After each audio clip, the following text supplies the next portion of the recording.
Hey detectives! Welcome back. We've got another mysterious case to explore. The case of Seon Kingi. Seon Kingi was born in New Zealand on December 16, 1974. When she was 7, her family moved to New Zealand, a small coastal town in Australia with a population of about 5,000. The area is known for its warm, pleasant climate. From a young age, Seon was a kind and gentle person who loved sports, particularly ballet and netball. Although she was naturally modest, she had a charming personality that made her popular among her peers. Seon was tall, had long blonde hair and striking eyes, which helped her stand out in school. Unfortunately, her beautiful appearance eventually led to serious consequences in her life. Friday, November 27, 1987, was an ordinary day. It was a beautiful sunny day. Typically, this time of year features perfect weather, warm sun and a cool breeze, so many locals were enjoying the beach. Seon's mother, Linda, went to the store to buy food and fabric to sew a lovely outfit for her daughter's upcoming birthday. After school, Seon got on her yellow bike, knowing she was going to the store to help her mother Linda choose fabric. Linda wanted to select something Seon would love, so she headed to the store right after classes ended. Once they chose the fabric for the dress, they were only free in the afternoon. After making their purchases, Linda planned to stop by the bakery to buy some treats for dinner. Seon was already feeling tired and wanted to head home. She asked her mother if she could go home by herself first. Her mother agreed, and Seon rode her bike along her favorite shortcut. While she had taken this route many times before, it didn't feel as safe today. In the 1980s, New Zealand was a peaceful small town where everyone knew each other, making it one of the safest places in the area. The Kingi family's home was only a few kilometers from the local store, they easily reachable by bike in just a few minutes. Linda felt secure allowing her 12-year-old daughter, Seon, to ride there alone, as nothing bad had ever happened in their quiet town. In fact, her mother would follow her right after buying a few things. At 4:45 p.m., Seon rode her bike toward home, taking a path that went through the park, while Linda drove a different route in her car. Since Seon wasn't biking too quickly, she and her mother were only a few minutes apart. Linda anticipated arriving home just after Seon. However, when returned, Linda found no one at home. Seon was not there, and her yellow bicycle was missing. Initially, Linda wasn't worried about Seon's absence. The girl might have met a friend or stopped by to visit someone, especially with the weekend approaching after a long school week. Teenagers often hang out after classes, and Seon had many friends, so it was normal for her to drop in on someone. Seon had just picked out a beautiful fabric with her mother, Linda, and she could have wanted to share her weekend plans with a friend, as they were also planning to meet up. However, Linda soon began to feel anxious. Seon was well-behaved and never stayed out long without permission. Then, Linda decided to call several of Seon's friends to check if she was with them. To her dismay, no one had seen Seon. By 8 p.m., Seon still hadn't returned home. Although they lived in a small, quiet town with little traffic, Seon always respected the curfew and never wandered outside after dark. On Friday evenings, people often relax and take walks after work. As darkness falls, even the safest towns can become risky. Linda recognized this, so she chose to walk the route that Seon typically took on her bike. This path was the quickest way from their home on the outskirts to the shops in the city. Linda and her husband walked together, and about halfway there, they discovered Seon's yellow bicycle abandoned, but they did not see the girl. The abandoned bike raised concerns, especially since it was Seon's first bike, one she had cherished and would never willingly leave behind. Unfortunately, they couldn't find Seon nearby. Her parents called for her, but there was no answer. They decided to head to the police station. Before leaving, they checked their house to see if Sion had returned and bring a picture of her. With the photo in hand, they went to meet the police. The officers took their report about Sion's disappearance and officially declared her missing. The community was tight-knit, and the city had an extremely low crime rate, so everyone believed Sion would be found quickly. This situation seems to stem from a simple misunderstanding. Sion might have been hanging out with friends or got lost while walking in the forest. However, one officer recalled that there had been a kidnapping in the area shortly before this incident. To address the situation, the police reached out to local media, as they did not have access to social networks or the internet at the time. The following morning, a report about Sion's disappearance was broadcasted in hopes of finding witnesses who might have seen her the night before. Several people came to the police station with information, but they all insisted they hadn't noticed anything suspicious. These witnesses had seen Linda and Sion while they were picking out fabric for a dress, but none of them saw Sion on their way home, and no one was on the path at that time. The witnesses provided varying details and tried to highlight any unusual occurrences, such as strange cars or odd behavior from local residents. However, no one saw that was watching Linda and Sion. A witness reported seeing a dirty white station wagon on the evening of the incident. When police were notified, they discovered the car contained a dark-haired man and a heavy-set woman. They seemed to be aimlessly driving around, possibly searching for someone. It's conceivable that Sion might have come into contact with them. Witnesses noticed this suspicious couple shortly before Sion went missing.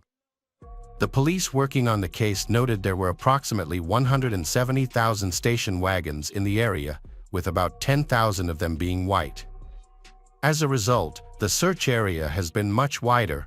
Investigators needed to examine all the cars in the region and pursue additional leads. Many police officers and hundreds of volunteers joined the search.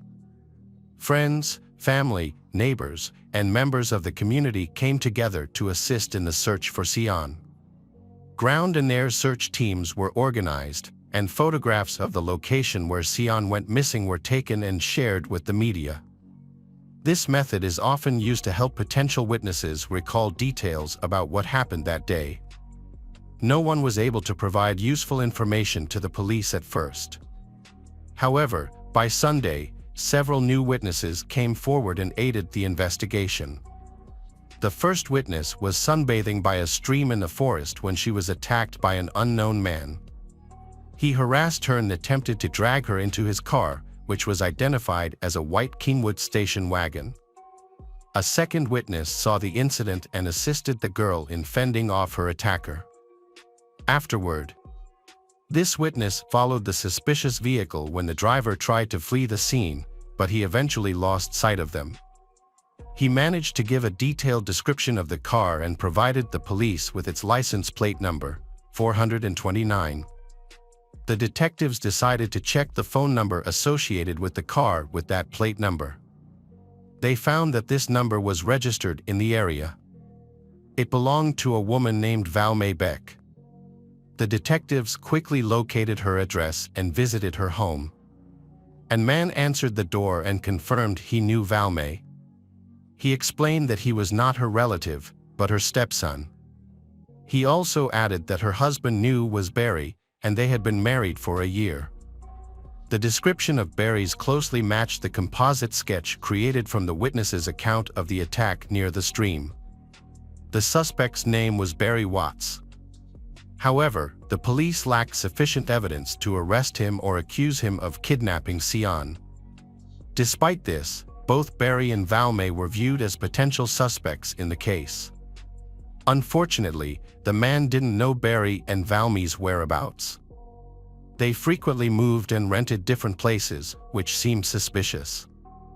3 days after Sion disappeared, another witness came forward with information. This witness also reported seeing a white Holden Kingwood near the creek and described the driver as athletic, mentioning a plump woman who was acting suspiciously.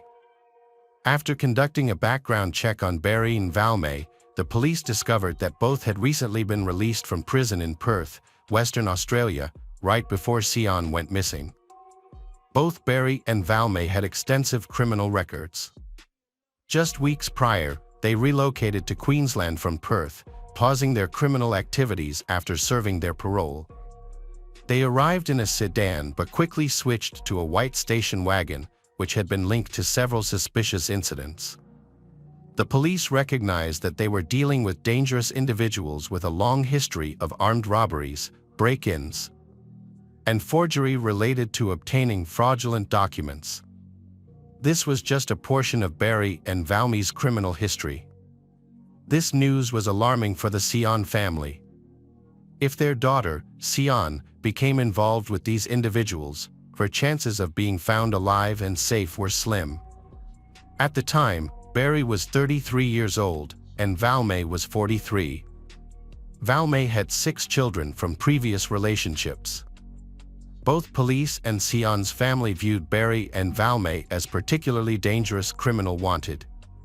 The authorities urgently needed to locate them to investigate their connection to Sion's disappearance. 6 days after Sion went missing, a man named Tim visited the police station to report bad news. He reported that the night before, as he was heading to work, he noticed a terrible, foul smell that initially made him think an animal had died nearby. On his way back, he felt compelled to check the area again and was hit by a strong smell of decay. At the side of the road near the stream, he discovered the body of a teenage girl. She was wearing a school uniform and had blonde hair. The police quickly arrived at the location provided by Tim and discovered the mutilated body of a schoolgirl. It was evident that she had been sexually assaulted. The autopsy revealed that she had been strangled, and her body had 12 stab wounds, 3 near her heart and 2 cuts on her throat.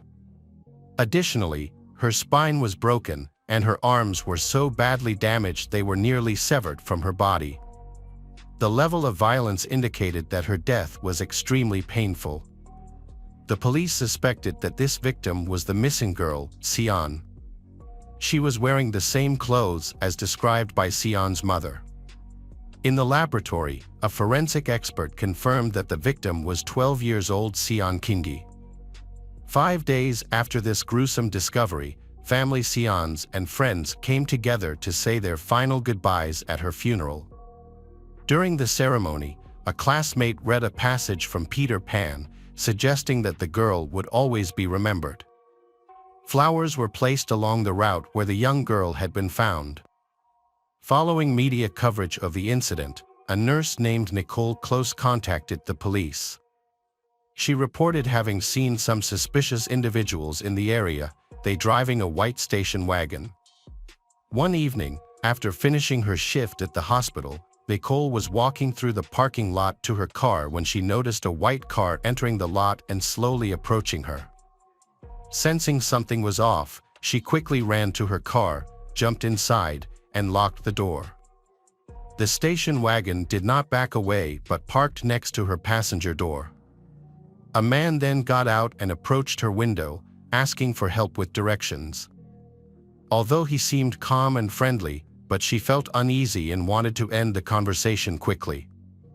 She noticed a suspicious-looking woman in the station wagon and thought she saw ropes in the back, which heightened her anxiety.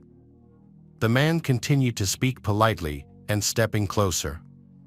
Despite Nicole explaining the directions multiple times, he kept asking the same question and moved closer to her.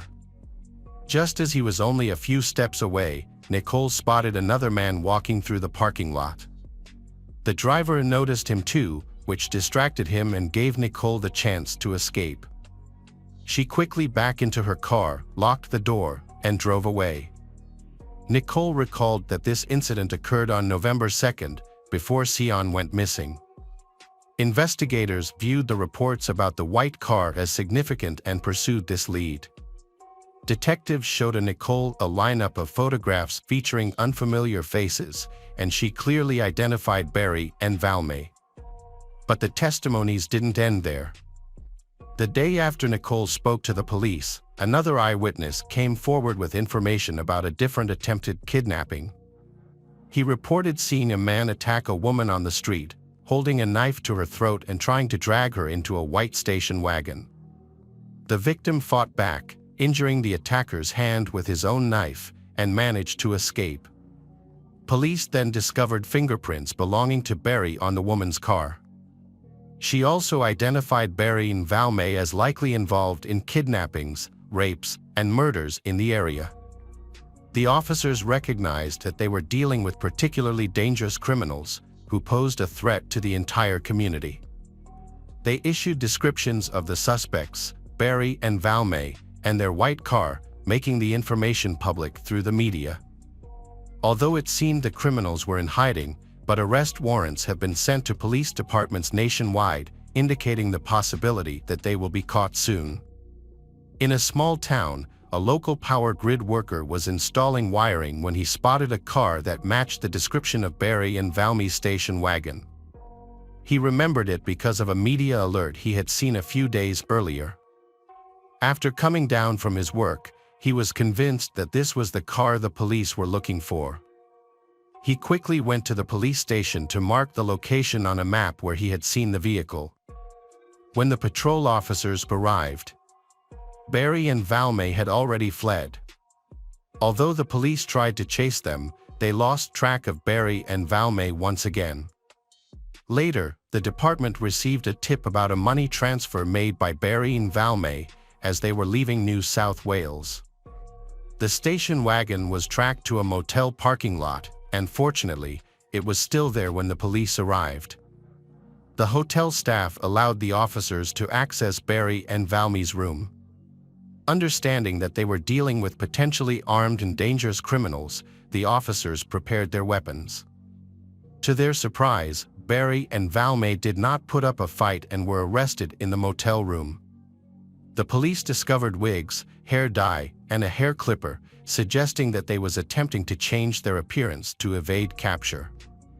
The suspects, Barry and Valmay, were interrogated for about 12 hours, during which they remained completely silent.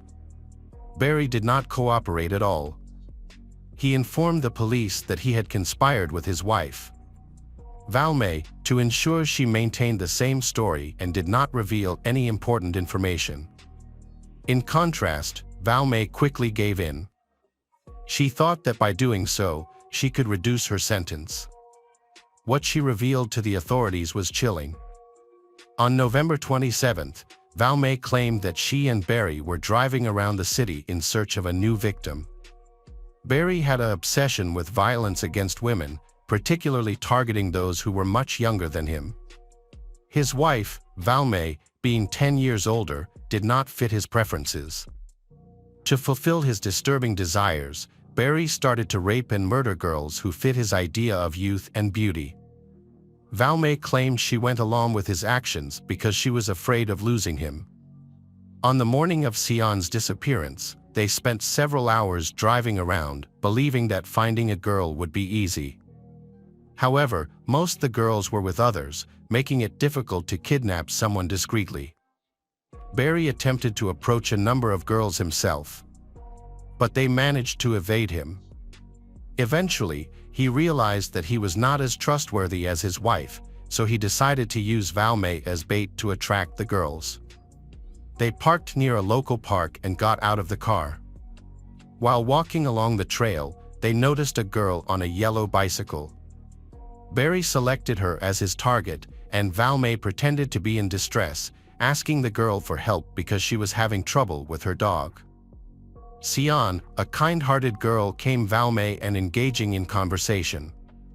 At that moment, Barry attacked Sion from behind, muffling her screams and dragging her into his dirty car. Inside, he restrained her with tape. Valmay sat in the back seat with Sion, while Barry drove away. They traveled 12 kilometers from where the abduction occurred and stopped in a forest. There, Barry laid out a blanket and started raping Sion for several hours, fulfilling his twisted desires. Valmay later reported that Sion showed incredible courage throughout the process of being raped by Barry, she enduring the abuse without crying. She complied with Barry's demands, hoping her obedience would somehow spare her life and that they might let her go. However, from the start, Barry never planned to let her live. His intent was to satisfy his twisted fantasies. Barry started to strangle the Sion and stabbed her with a knife, causing fatal injuries. Throughout this horrific scene, Valmay watched without intervening. She later reported that the belt used for strangling Sion, along with the knife and other items, were discarded nearby in a stream. The police went to the specified location, and Valmay provided them with details about the crime scene. They were able to recover evidence, including light-colored hair that seemed to belong to Sion.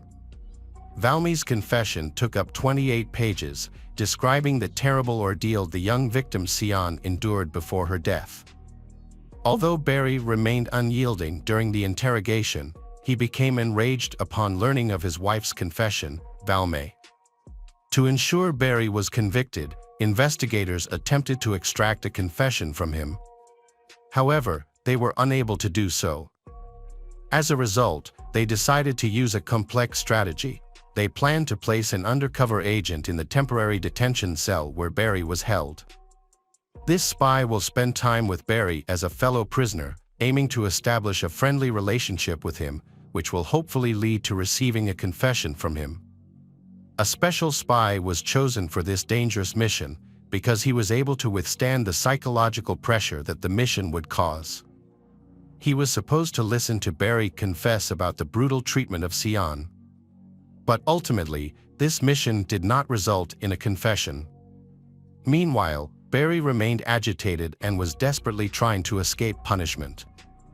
During one meeting with his wife, Valmay, he subtly suggested that she should end her life before the trial to avoid testifying against him. He implied that if she chose not to, she would face serious consequences according to state law. Barry communicated with his wife very cautiously, carefully choosing his words to prevent the authorities from using their phone conversations against him. Fortunately, Valmay did not listen to Barry, which ultimately saved her life. When Barry and Valmay arrived at court, around 200 people were present, ready to confront the brutal murderers. During the trial, Valmay testified against her husband, Barry, portraying him as a true monster. She tried to defend herself by claiming she was coerced into the horrific acts.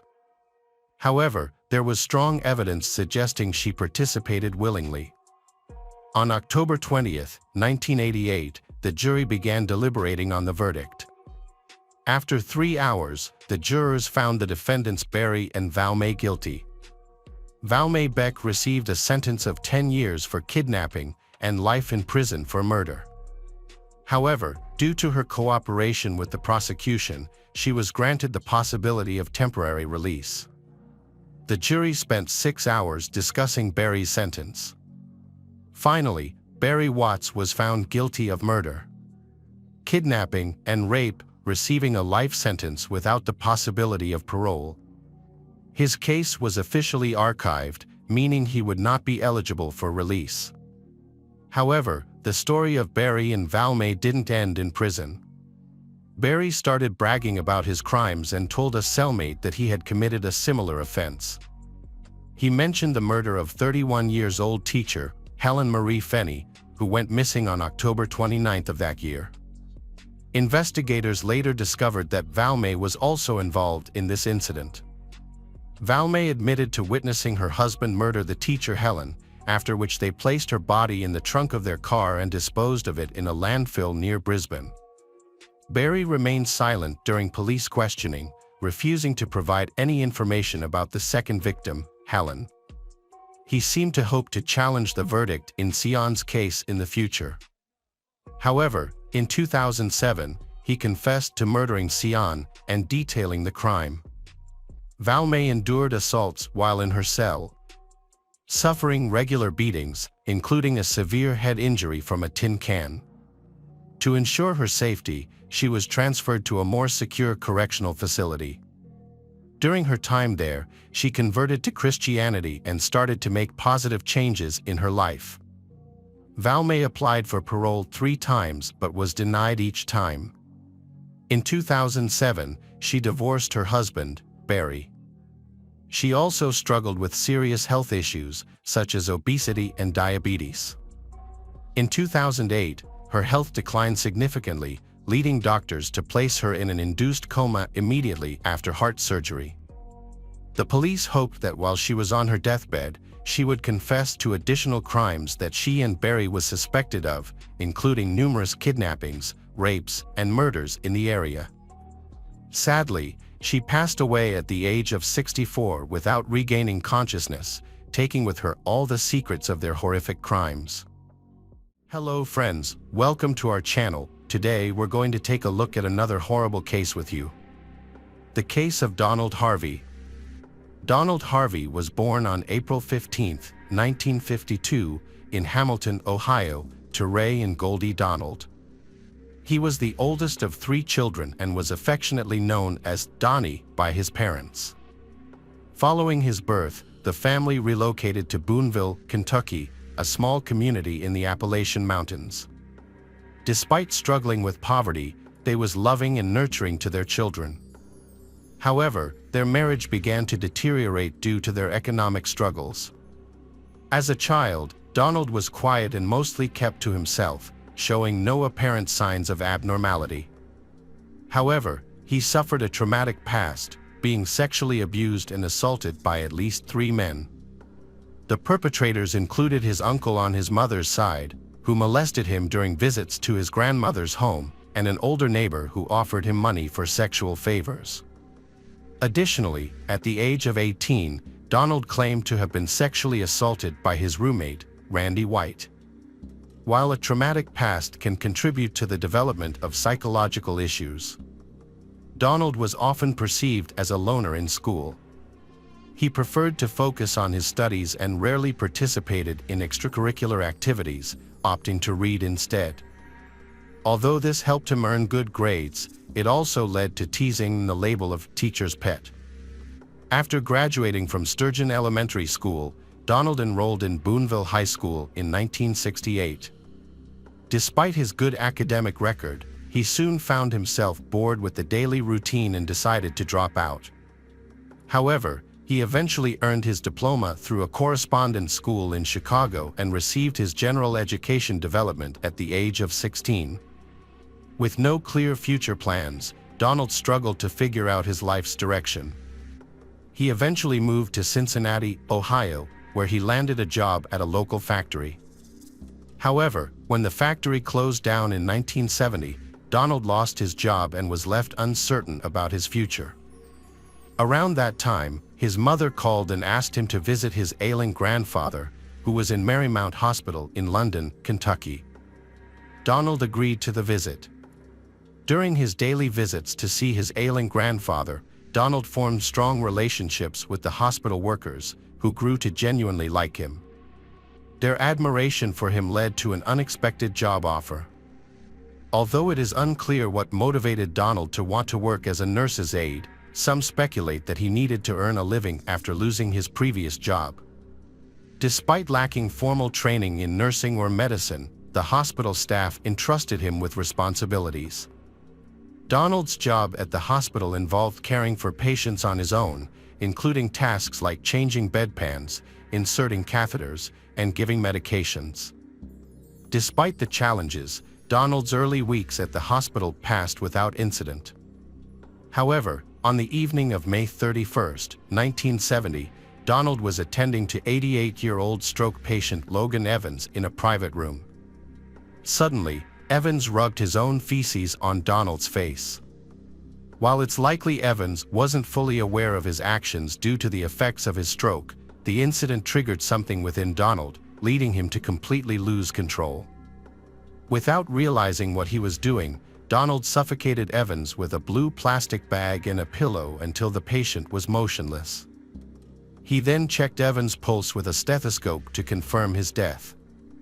Following the killing, Donald disposed of the plastic bag, cleaned Evans' body, dressed him in a fresh gown, and showered him before notifying the nurses about the patient's passing. After the first incident, no one suspected anything out of the ordinary. Donald went to cover the patient with a sheet, but instead, he used his hand to smother him to death. It was surprising that he was able to do this without anyone noticing, especially since he used a pillow to kill him. The next day, Donald was assigned to care for another elderly patient, 69-year-old James Tyree. He made a critical mistake by using the wrong size catheter on him. When James realized what was happening, he yelled at Donald to remove it. Donald used his hand to restrain him, which caused him to vomit blood and eventually die from an air embolism. Once again, no one suspected foul play.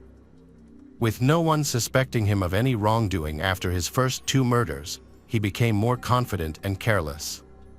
Just 3 weeks after the first murder, Donald deliberately cut off the oxygen tank of 42-year-old patient Elizabeth Wyatt. He later claimed that he had ended her suffering, as she had expressed a desire to die.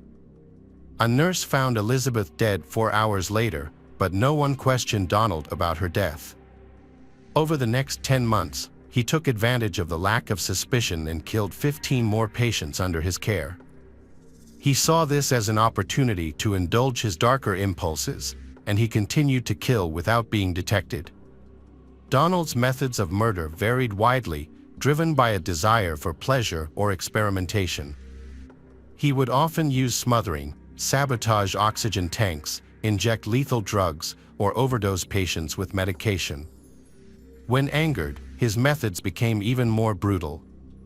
On one occasion, he inserted a coat hanger through a patient's catheter after an argument, puncturing the patient's bladder and bowel, which led to infection and death a few days later. Despite the brutality of his actions, Donald considered himself a mercy killer, the self-proclaimed angel of death who was playing God with vulnerable patients. He cloaked his horrific deeds in a mask of kindness, believing that his actions were somehow merciful. On March 31, 1971, the day he was arrested for burglary while drunk, Donald's life took a turn. In his incoherent confession, he revealed his dark secret to the police, but no one took him seriously. As a result, he faced only charges of petty theft and paid a fine instead of serving prison time. This close call prompted Donald to attempt to turn his life around. For a few months, he tried to regain stability and eventually landed a part-time job as a nurse's aide at Cardinal Hill Hospital in Lexington.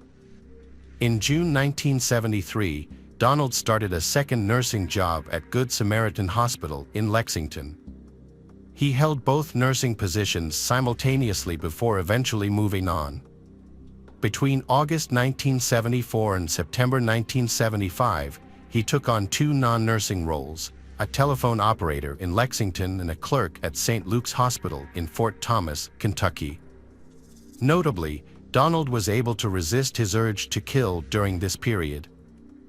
A possible explanation is that he had limited access to patients in these new roles, which may have also contributed to his decision to change jobs frequently. Donald's struggle to control his killing urges eventually became too much to manage, leading him to relocate to Cincinnati, Ohio in September 1975. He found employment at the Cincinnati VA Medical Hospital, working various roles including nursing assistant, housekeeping aide, and autopsy assistant. The hospital's night shift schedule and lack of supervision gave him unrestricted access to all areas of the hospital. Over the next decade, Donald murdered at least 15 patients while working at the hospital. He meticulously documented each crime in a diary, detailing the methods he used to kill his victims. These methods included poisoning patients' food and drinks, suffocating them with plastic bags and towels, and injecting them with lethal substances. Donald's experimentation with different methods was influenced by his study of medical journals, which he used to refine his techniques and avoid detection. Donald preferred cyanide as his method of murder, which he mixed into patients' food or administered through their gastric tubes. He accumulated a large stash of cyanide, approximately 30 pounds, which he stole from the hospital over time and kept at home for safekeeping. He stated that he began using morphine to kill patients in the 1970s, particularly in small hospitals in Kentucky where it was not heavily regulated. He also mentioned he used other methods, such as cyanide, arsenic, adhesive cleaner, and suffocation with a plastic bag. Despite the numerous deaths, he claimed to have avoided suspicion by making them appear accidental or due to natural causes. He revealed that in reality, he was a serial killer hiding in plain sight, preying on vulnerable patients. He took it upon himself to decide who lived or died, often without the patients' or their families' consent. He justified his actions as merciful, but he acknowledged that the truth was more complex. While he claimed that his crimes were motivated by compassion, other evidence suggested otherwise. He recounted that a turning point came in the early 1980s when his behavior became more erratic and driven by rage. He started dating a man named Doug Hill, but their relationship was tumultuous. After a heated argument, he poisoned Doug's ice cream with arsenic, and fortunately, Doug survived. This incident marked the first time he tried to harm someone outside of the hospital, revealing a darker side to his nature. Donald's behavior took a dark turn after a fight with Carl Heller. He moved in with Carl Heller, but the relationship quickly became toxic. Donald's jealousy and paranoia led him to suspect Heller of cheating, and he started lacing Carl's food with arsenic to keep her from leaving. As time passed, Donald's cruel actions extended beyond his home. He poisoned a female neighbor's drink with hepatitis serum during an argument, and she almost died before receiving treatment. Unfortunately, another neighbor, Helen Metzger, was not as fortunate. Donald poisoned one of her pies with arsenic, which ultimately led to her death.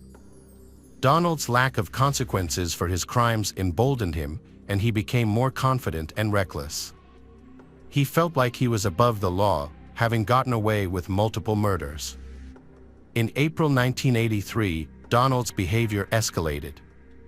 After a disagreement with Heller's parents, he began secretly poisoning their food with small doses of arsenic.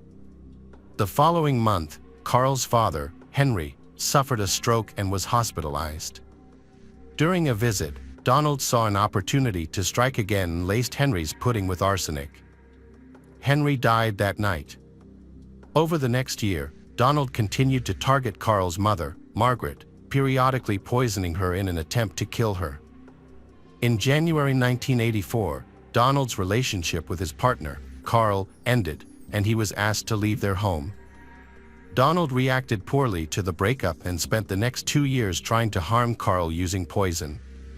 He also attempted to kill one of Carl's female friends in a separate incident, but was unsuccessful. Although Donald did manage to hospitalize Carl at one point, his attempts to kill her ultimately failed.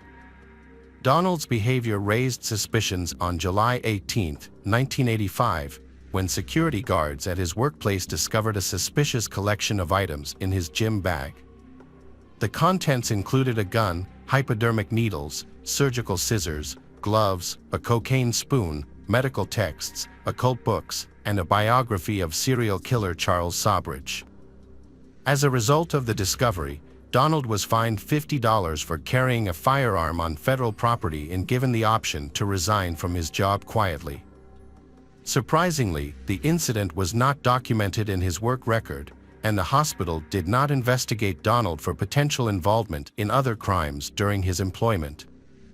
He was able to secure a new job as a part-time nurse's aide at Drake Memorial Hospital in Cincinnati just 7 months later, in February 1986. Donald Harvey's new employers were impressed by his work and soon offered him a full-time position at the hospital. Unbeknownst to them, Donald had a dark past, and he quickly fell back into his old routine.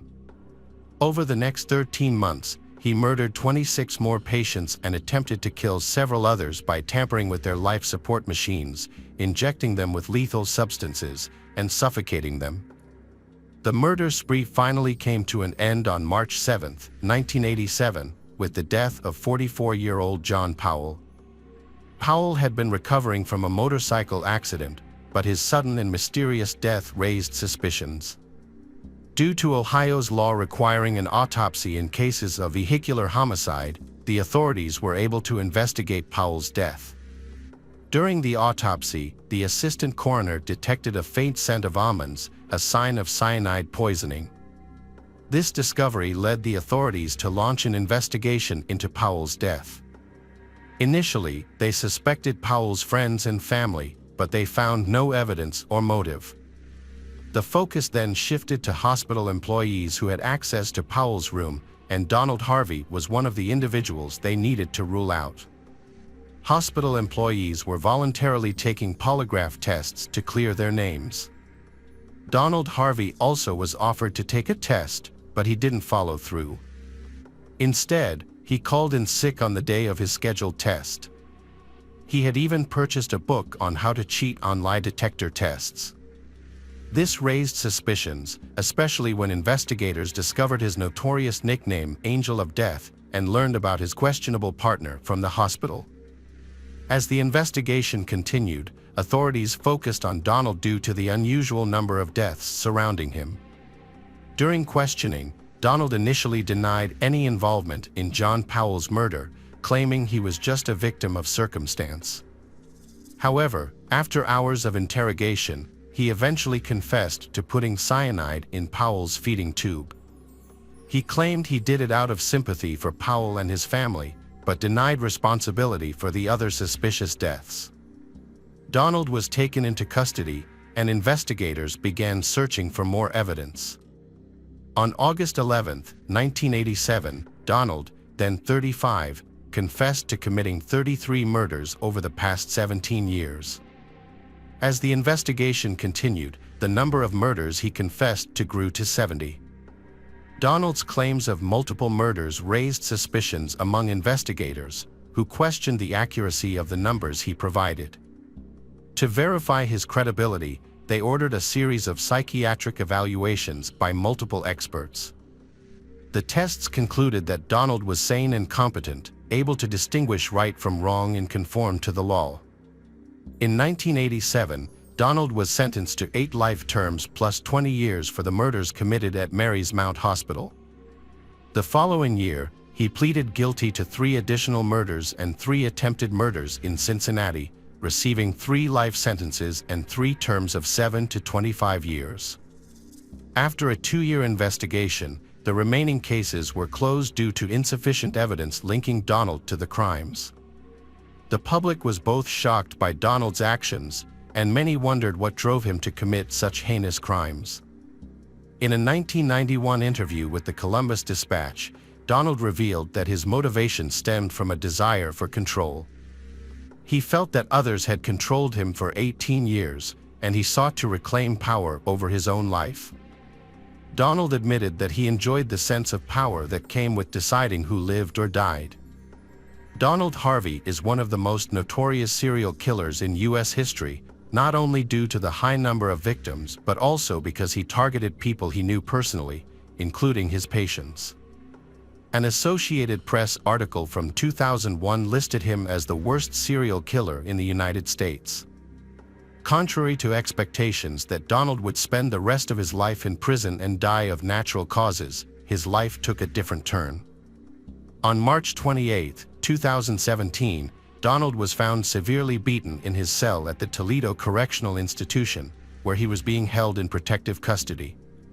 He died 2 days later from severe head injuries. Months later, an inmate named James Elliott confessed to the crime in a letter to the Toledo Blade. James, who was serving a 37-year sentence for multiple burglaries, claimed that he had committed the murder to bring closure to the families of Donald's victims, who were from his hometown in Kentucky. In his letter, James wrote that he hoped his actions would bring some solace to the victims' families, as Donald had not received the punishment he deserved from the courts. In September 2019, James was sentenced to life in prison after pleading guilty to the murder of the notorious Angel of Death. Hello friends, welcome to our channel. Today we're going to take a look at another horrible case with you, the case of Michelle Anglin. Michelle Anglin was born on November 27, 1973, in Fountain Valley, California. Later, her family moved to Arizona, where she was raised by her mother, Peggy, and stepfather, Larry McCall. Michelle had two older sisters, Cindy and Christina. When Michelle was around 20 years old, she started dating Hudson England, and their relationship blossomed. They made each other happy, and when Hudson proposed, Michelle accepted without hesitation. In late 1995, they got married in a joyous ceremony surrounded by their families and friends. Michelle's mother, Peggy Cohen McCall, was also a realtor. According to Michelle's mother, it was she who inspired Michelle to enter the real estate industry. Michelle's family would regularly keep in touch with her via her work phone when she was in the office. When showing houses to clients, Michelle always carried a pager, allowing her loved ones to reach her if needed. However, on February 9, 1996, Michelle did not respond to calls and messages from her family. She would usually inform someone about her plans to show a house to a potential buyer. The job of a realtor can be fraught with risk, often exceeding that of other professions. This is due in part to the nature of their work, which often involves working alone and visiting isolated locations to show properties. Predators often target realtors, luring them to empty homes with false intentions, such as feigning interest in buying a house. Once the realtor is alone and vulnerable, the predator can take advantage of the situation. Concern for this inherent danger led Michelle's family to become worried when they couldn't contact her during the day. Michelle's sister Cindy sought assistance from her boyfriend, a member of the Phoenix Police, who offered to perform a welfare check on Michelle. When he visited her workplace, he discovered Michelle's parked car, which seemed undisturbed. When Cindy's boyfriend entered the office, he found the lights on and music playing. However, a closer look revealed that Michelle's personal belongings, including her purse and pager, were still on a table in the unlocked office. This raised questions about why she had left in such a hurry, abandoning her belongings behind. That evening, Michelle's family filed a missing persons report with the police. Earlier that day, Michelle had an appointment with a potential buyer to show them 3 houses near her office. Since the houses were close to her office, she decided not to use her car. When the police arrived, they inspected Michelle's office and then visited the 3 houses she might have shown the buyer. During their initial search, they found 3 pink buttons in the master closet on the 2nd floor of one of the houses. They also noticed that 2 candles in the master bathroom had been knocked over, one into each sink, but everything else seemed undisturbed. Cindy's boyfriend asked her about Michelle's outfit, as police found buttons they suspected belonged to her. Cindy couldn't recall. A search of the houses, especially where the buttons were found, led to a tragic discovery that Michelle's body under the master bed. Investigation revealed seminal fluid, broken candlesticks, Michelle's clothes, and paint and plaster chips under the bed and in the bathroom. The forensic examination found no evidence of forced intimate contact before Michelle's death. However, it suggested the perpetrator intended to do so, undressing Michelle despite her resistance. Bruises on her neck indicated she was strangled while fighting back. The violent confrontation occurred in the master closet and bath, as shown by scattered buttons, seminal fluid, damaged candles, and broken ceramic chips. During the attack, Michelle's clothing was torn off, as evident by her tattered and interwoven clothes. Her body showed multiple signs of the intense struggle, numerous bruises and abrasions on her body, defensive wounds on her hands and wrists. Michelle's desperate fight to defend herself against her assailant ultimately proved futile. After her daughter's death, Peggy spoke out about the safety concerns facing women who work alone, including real estate agents in model homes and open houses. As a result of her vocal advocacy, Peggy claims to have been fired from her job. The police's first lead in the investigation was Michelle's husband, Hudson England. It's standard procedure for law enforcement to initially investigate family members to determine if they were involved in the crime. Michelle's family, however, did not suspect Hudson, as they were a happy couple who had married just 4 months prior to her death. Nevertheless, the investigators decided to look into Hudson's alibi. When questioned by the police, Hudson appeared genuinely distraught over Michelle's death. He claimed to have spent the day visiting several car dealerships in search of a family vehicle, as they were planning to start a family. The police verified his alibi and found it to be true, ultimately ruling him out as a suspect.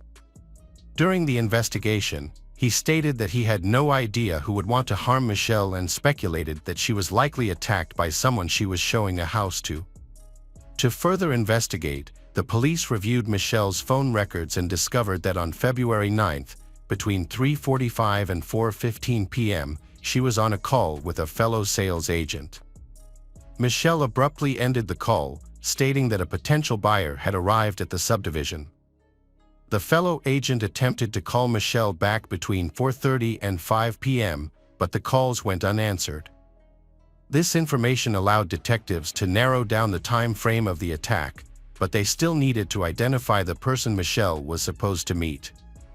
Unfortunately, Michelle had not mentioned the potential buyer's name during the phone conversation, nor had she written it in her work notes, leaving the police without any immediate leads on the identity of the mysterious individual. The police investigation into the attack on Michelle involved interviewing people who lived in the area where the incident occurred. One resident, who happened to be returning home from work between 4 o'clock and 4:45 p.m. on February 9th, reported seeing a white man coming down the steps of one of the 3 houses for sale in the neighborhood.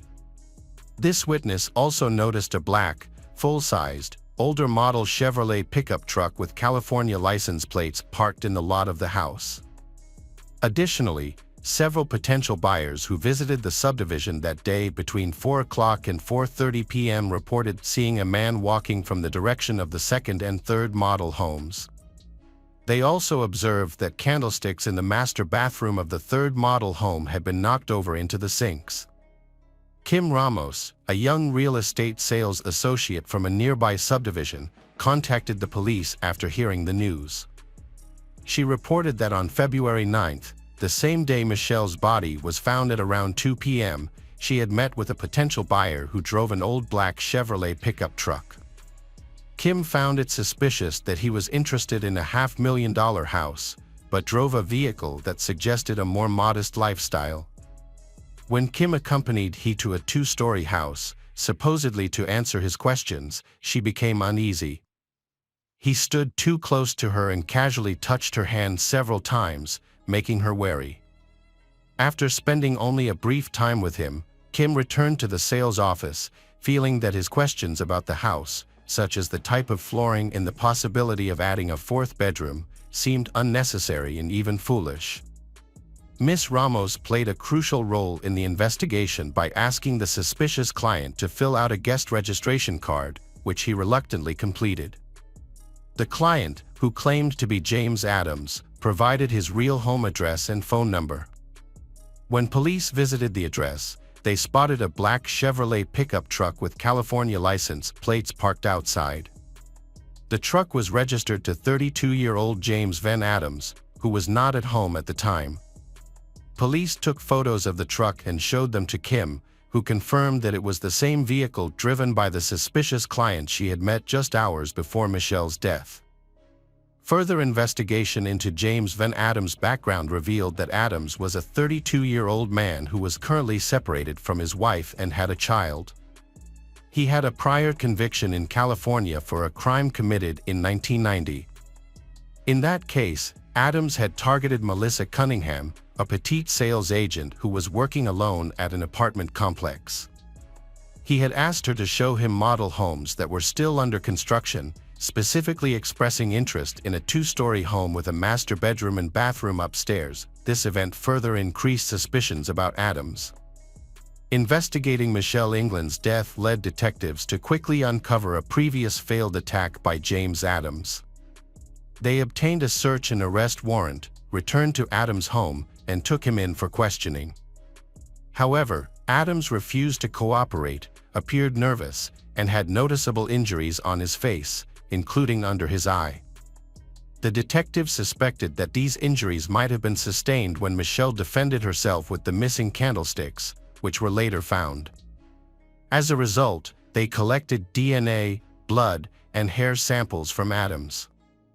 A witness, Kim Ramos, identified him and reported that he had no visible injuries on his face during their meeting. Adams claimed his injuries came from working on his pickup truck, but work records showed he left early on February 9 and didn't return, citing car troubles. When seen next, he had a new facial injury and black eye, which his employer and coworker said weren't there before. The police analysis of Adams' DNA, blood, and hair samples is detailed in court documents, which also reference a sample of seminal fluid found on the carpet in the closet. The Phoenix Crime Lab and DPS Lab conducted DNA testing on a carpet sample. Initially, results excluded James Van Adams, but retesting by the crime lab and further testing included him as a contributor. Despite the police taking extensive fingerprint and footprint evidence from the model home, none of the prints matched Adams. Adams was charged with the murder of Michelle England and denied any involvement in the crime. His trial began on July 1, 1997. During the trial, prosecutors presented evidence that they claimed linked Adams to Michelle's death. One key witness was Kim Ramos, who believed she had narrowly escaped being attacked by Adams herself. Ramos testified that Adams had shown suspicious behavior, including wearing casual clothing, driving an old vehicle, and asking unusual questions about the house's flooring and fourth bedroom. Prosecutors also presented evidence of Adams' interactions with other sales agents in California and Briarwood, which they claimed showed a pattern of suspicious behavior. Susan Wright, an employee, met with Adams multiple times. Their first meeting was in September or October 1995, when Adams asked Wright to show him a house. Wright recalled Adams standing too close and not asking questions about the house. On November 5, 1995, James Van Adams visited Susan's office again, signing in as Jim Adams. This was not an incident, as Adams had repeatedly visited her office and called her, asking her out on dates. A pattern of behavior emerged, revealing Adams' deliberate plan of action. Adams targeted women with similar characteristics, attacking them in California in 1990. Victims Michelle, Susan Wright, Kim Ramos, and Melissa Cunningham worked alone in shared physical traits. Attacks occurred in the afternoon, with Adams often asking victims to accompany him upstairs in a two-story house. He used a similar method, putting his right arm around their necks, ripping off their clothes, and attempting to assault them. The trial was a challenging experience for Michelle's family, who were present throughout the proceedings. The judge had to invite Michelle's mother to go out from the courtroom because she was overcome with emotion and yelled at Adams. However, Adams appeared to take pleasure in the family's distress, occasionally flashing a grin. Nevertheless, his demeanor changed when the jury delivered a guilty verdict on all counts on July 14, 1997, and he was subsequently sentenced to death. Following the sentencing, Adams launched a series of appeals, claiming he was innocent. In his appeal, he argued that a previous incident in California in 1990, in which Melissa Cunningham escaped, supported his claim that he did not intentionally try to kill Michelle. Adams alleged that during the California attack, he had simply restrained his victim by the neck in an attempt to make intimate contact. He insisted that this incident demonstrated that he did not plan to kill Michelle, and the jury should have considered this when reaching their verdict. James Van Adams' attempts to appeal his death sentence were denied, and on March 14, 2005, he took his own life while in prison. An autopsy revealed that the cause of death was asphyxia, consistent with suicide. The news of his death brought relief to the family of Michelle. Hello friends, welcome to our channel. Today we're going to take a look at another horrible case with you, the case of Christina Carlin Craft.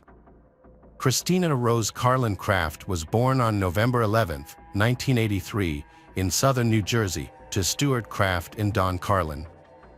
From a young age, She enjoyed being in front of the camera, whether it was being photographed or videotaped. After graduating from high school in Linwood in 2000, Christina worked as a waitress in southern New Jersey and later at the Borgata Hotel Casino and Spa in Atlantic City. Although she had a stable job, her true aspiration was to become a model. Christina's determination eventually paid off, and she achieved some success in the modeling industry. In her promotional materials, she expressed her love for posing in elegant lingerie and swimwear. According to Eva Waltz, a friend Christina met while working on a 3-day photo shoot for Maxim magazine, Christina was a charming and beautiful person with a great sense of humor. With her dark hair and blue eyes, she embodied the qualities of a fashion model. Christina's ultimate goal was to appear on the cover of Playboy. In 2003, while still working as a waitress at the Borgata Casino, Christina met Alex Caiatelli, and they soon began dating. Alex supports Christina's ambitions and never hindered her career. They got engaged after a long relationship. During this time, Christina became Cyber Girl of the Month in May 2009, earning an invitation to the Playboy Mansion, where she attended exclusive events and experienced luxury. At the height of her career, Christina's ambitions soared, particularly after meeting Hugh Hefner. Unfortunately, despite her efforts, she failed to secure a modeling contract with Playboy magazine, a highly competitive opportunity that only one girl among thousands of applicants can attain. Christina faced significant obstacles in becoming a top model at that time. One major issue was her age. At 26, she was considered too old for certain magazines that typically feature younger models. Despite this, she continued to work hard, landing jobs with prominent companies like Redken, Maxim, Victoria's Secret, and Vanity Fair. Determined to advance her career, Christina moved to New York with her boyfriend Alex. However, her decision to pose for Playboy proved to be a setback. Many brands were hesitant to work with her after the explicit photo shoot, and her career began to decline. Eventually, it came to a complete halt. It was a challenging time for Christina, but she was grateful to have Alex's support to help her through it. Christina was a woman known for both her physical beauty and her controversial behavior. In 2016, she caused a disturbance at the Smith, a New York restaurant. Following the incident, the New York Post published several articles about what had happened. According to law enforcement sources and court documents, Christina Carlin Craft, 34, was dining at the Smith with a male friend on March 6 when an argument broke out over the bill. The man refused to pay, and the manager, Sergei Anakin, intervened. Christina, who was reportedly intoxicated, claimed the manager had pushed her, but a video of the incident showed that was not true. During the altercation, Christina allegedly hit a police officer on the neck, causing redness and significant pain. She was subsequently charged with misdemeanor assault, attempted assault, and harassment. However, after the district attorney offered her a deal, the charges were dropped on the condition that she stayed out of trouble for 6 months. Christina's lawyer explained that she accepted a reasonable deal offered by the district attorney. Christina had always been fond of Philadelphia, particularly Ardmore, where she felt a strong sense of safety. Considering this, Alex purchased an apartment for her in Ardmore, and they of them relocated to Pennsylvania in 2018. However, Christina soon discovered that Ardmore did not live up to her expectations of being a safe haven. In fact, on August 18, 2018, she reported a robbery to the police. Christina spent the evening at a bar in Philadelphia, but her memories of the night are hazy. The next morning, she woke up with no recollection of how she got home or if anyone was with her. She suspected that someone had drugged her with illegal substances. Feeling scared, she confided in others about her concerns. Her partner, Alex, was away on a business trip at the time, which added to her anxiety. The police investigation into the incident uncovered CCTV footage that showed a car arriving at Christina's apartment building around 3 a.m. The footage revealed that Christina was unconscious in the back seat. The driver, who was later identified as the perpetrator, took Christina's keys from her purse and entered her apartment.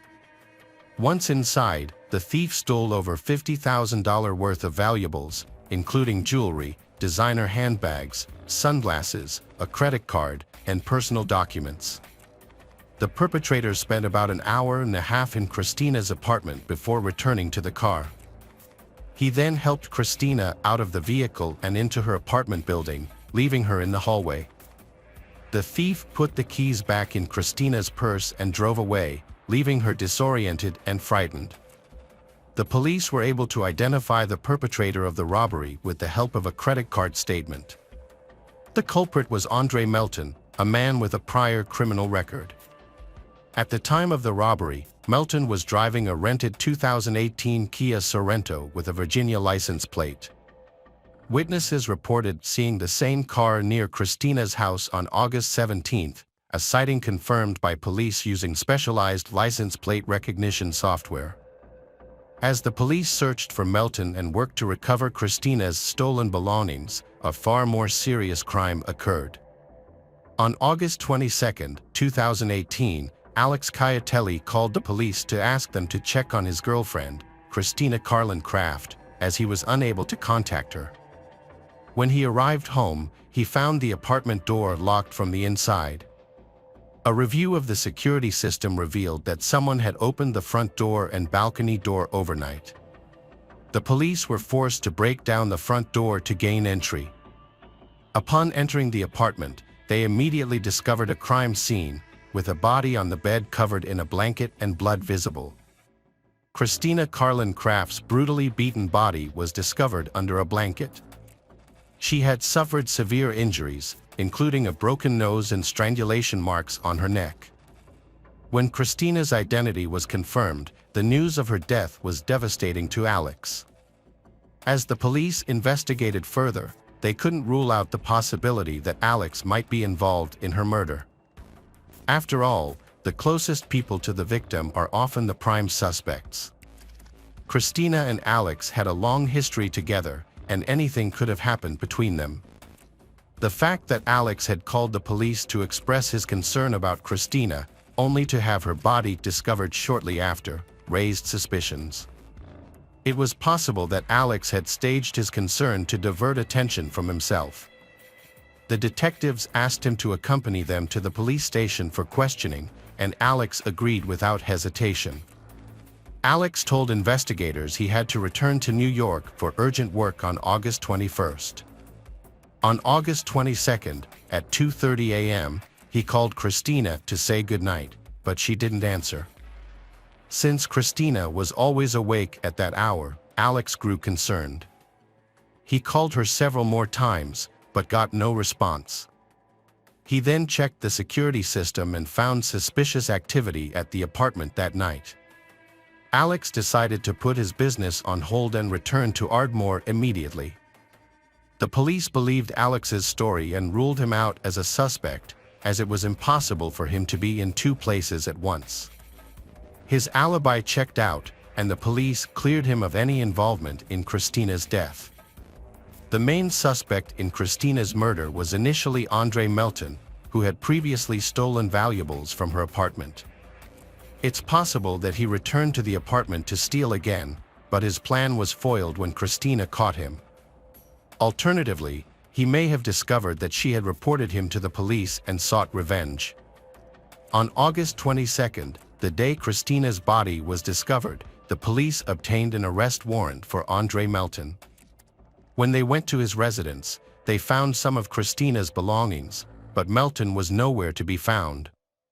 However, surveillance footage from the night of the crime revealed that Christina had returned to her apartment with an unknown man at 3:08 a.m., but it wasn't Andre Melton. Further analysis of the footage showed that the unknown man did not leave the apartment. To investigate further, Police reviewed CCTV footage from the streets of Ardmore and discovered that Christina had visited a bar in Philadelphia before returning to her apartment. At the bar, investigators found footage of Christina meeting a man who later hugged her, the same man she had returned to her apartment with. Christina and a new acquaintance hailed a taxi after leaving the bar. Detectives tracked her movements to rebuild the timeline of events leading up to her death. They eliminated Melton as a suspect since he wasn't with her that day.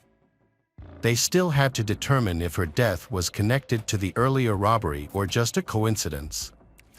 On August 25th, the police got a new lead. Andrew Sanford, the taxi driver who drove Christina and her companion that night. He reported that Christina and her friend had approached him, and they didn't use the taxi app. After agreeing on a fare, they got into the taxi. According to Sanford, the couple seemed affectionate and friendly, so they didn't raise any suspicions. Sanford also remembered that when they arrived at their destination, Christina took the initiative to settle the fare. However, she didn't have any cash on her. She offered to leave her credit card, but Sanford refused.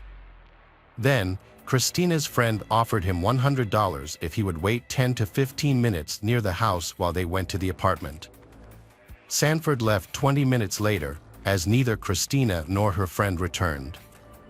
Christina and the man entered their apartment around 3 a.m.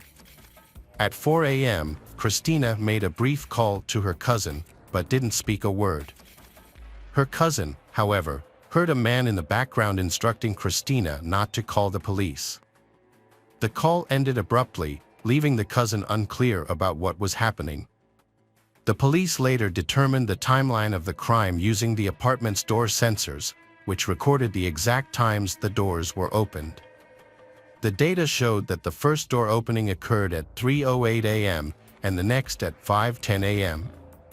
Since the apartment was on the second floor, the investigators suspected that the perpetrator had left through the sliding glass door on the balcony, which was also detected by the security system around the same time.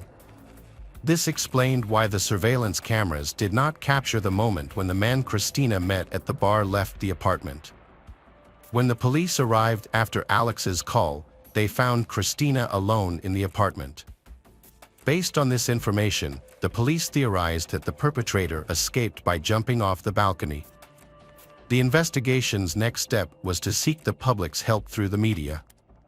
After releasing the surveillance camera images, the authorities asked anyone with information to come forward.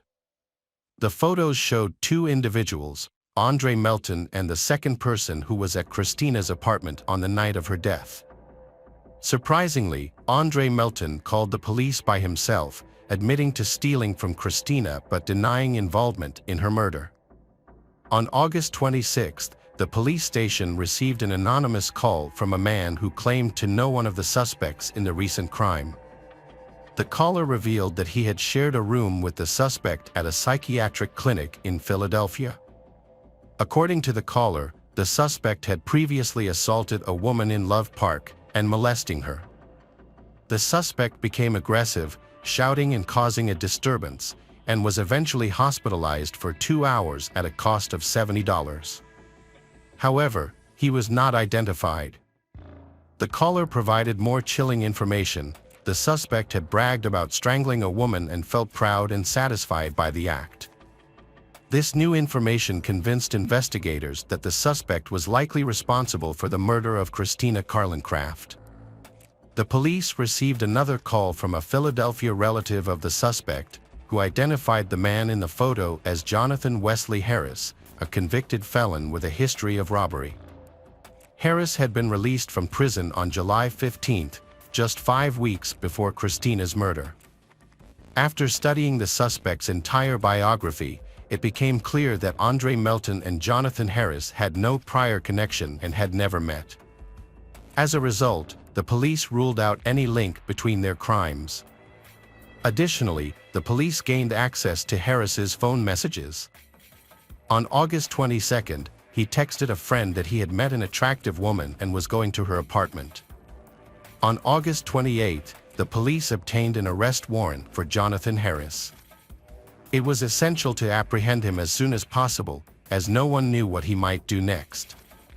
However, Harris had left no trail. When investigators contacted Harris's sister on August 29, 2018, she revealed that he had recently purchased a bus ticket to Pittsburgh. As it turned out, Harris was already on the bus when the conversation took place. The Ardor police were unable to act, and the officers wouldn't be able to catch up with him. The Pittsburgh police were their last hope. Timing was crucial, and the police investigating Christina's death contacted the Pittsburgh Law Enforcement Agency for assistance. They informed the task force of the bus's expected arrival time in Pittsburgh and shared a photo of Harris, helping them plan a strategic ambush. The officers blocked off all potential escape routes and were prepared to apprehend the suspect at a moment's notice. As the bus approached, one of the employees spotted Harris and allowed him to disembark calmly, reducing the likelihood of panic or chaotic behavior. About 10 minutes later, a police officer intercepted Harris. Harris gave a false name when asked to identify himself. He was arrested and taken to the police station, where detectives from Philadelphia interrogated him about his involvement in Christina's case. Harris claimed that he met Christina at a bar or nightclub, where she was alone, and he approached her. He admitted to being under the influence of both illegal substances and alcohol at the time. After chatting and having a drink, Christina invited him to her place. Once they arrived, Harris asked the taxi driver to wait, intending to return shortly. However, he ended up staying with Christina, and they drank multiple bottles of wine together. He claimed that they then engaged in an intimate relationship with mutual consent and used a prohibited substance. Afterward, Harris demanded that Christina pay him $1,200, which she refused. The situation escalated into a physical altercation when Christina allegedly hit Harris with a wine bottle. In response, Harris claimed he hit her in the face, causing her to fall to the floor. When Christina attempted to call for emergency assistance, Harris strangled her with sweatpants until she lost consciousness. Despite his account, several inconsistencies were found in his story. During the toxicology examination, experts found no prohibited substances in Christina's body, only alcohol. This contradicted the suspect's initial claim that he had only hit her once. When confronted with the results, Harris admitted to lying. Harris initially tried to convince detectives of his innocence, claiming Christina was fine when he left her apartment. However, during a subsequent interrogation, he fully confessed to his guilt. He explained that he had panicked after severely beating her, leaving her while she was still breathing, and covering her with a blanket to avoid the sight. Ultimately, Jonathan Harris confessed to taking Christina's life and attempting to escape detection by jumping off the balcony. Despite his earlier confession, Harris pleaded not guilty at the trial. Nevertheless, the investigators had gathered substantial evidence, making it impossible for Harris and his lawyer to win the case. The court was expected to sentence Jonathan Harris to 22 to 40 years in prison for the crime of third-degree life deprivation. However, the large amount of evidence presented by the prosecutors convinced the court that the crime was intentional, making life imprisonment a possibility. During the trial, a key witness testified against Harris. This witness had shared a room with Harris at a psychiatric clinic and had previously reported Harris to the police.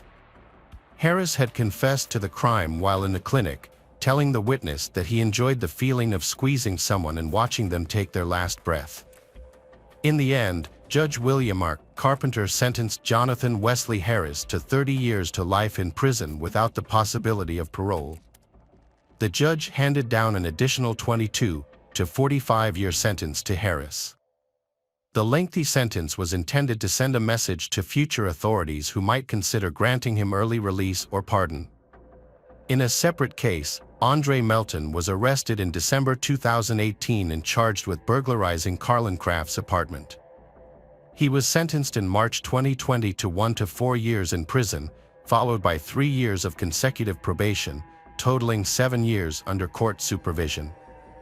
Before receiving his sentence, Melton apologized to Carlin Craft's family. Hello friends, welcome to our channel. Today we're going to take a look at another horrible case with you, the case of Sierra Breland. Sierra LaClaire, a cheerful and ambitious woman from Cleveland, Georgia, grew up with a dream to live in Atlanta one day.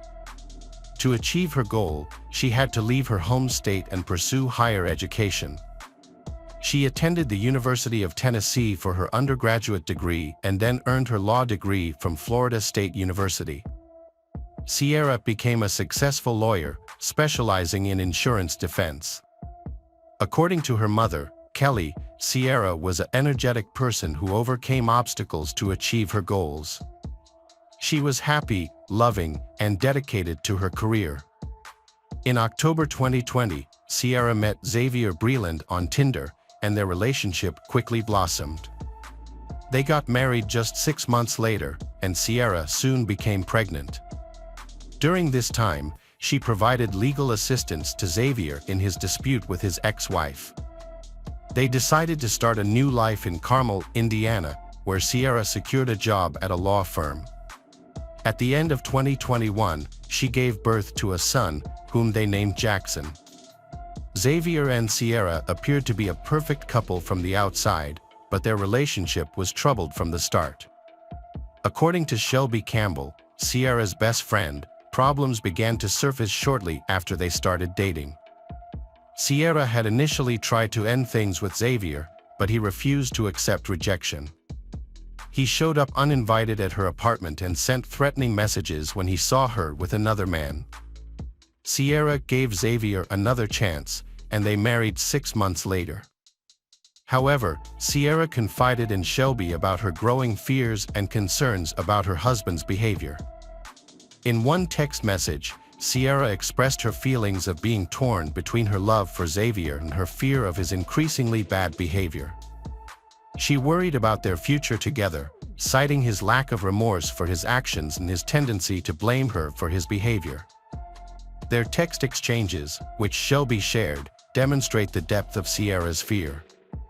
On multiple occasions, Sierra called the police out of desperation, but by the time they arrived, Sierra would downplay the situation, fearing the consequences of speaking out against her husband. This cycle repeated itself in both Georgia and Indiana, where the police were called to their residence multiple times. Sierra's parents, Kelly and Nick Lair, were aware that her home life with Xavier was troubled. They encouraged her to end the relationship, reassuring her that she could always return to the safety of her family home. Sierra's journey to Georgia began when she and Xavier embarked on the 11-hour drive south.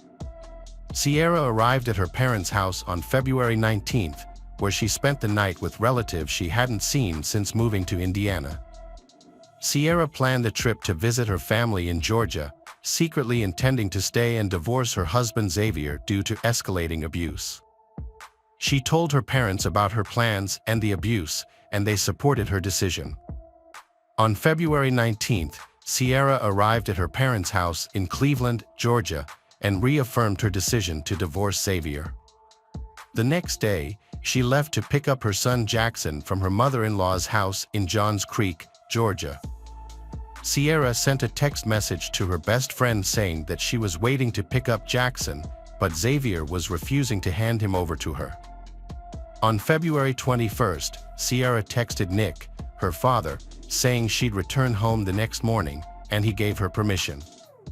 When her father didn't hear back the next day, he reached out, and Sierra replied that everything was fine, just that she was feeling under the weather.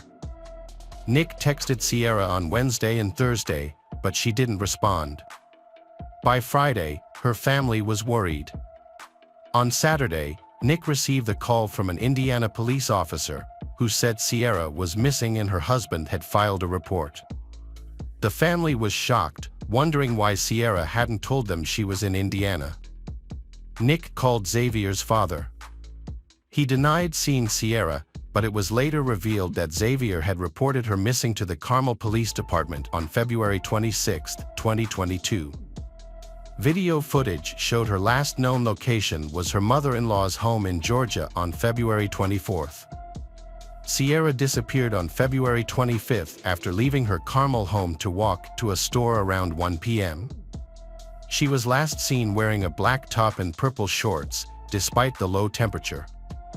However, she never arrived at the store and left behind her personal belongings, including 3 phones and her 5-month-old son.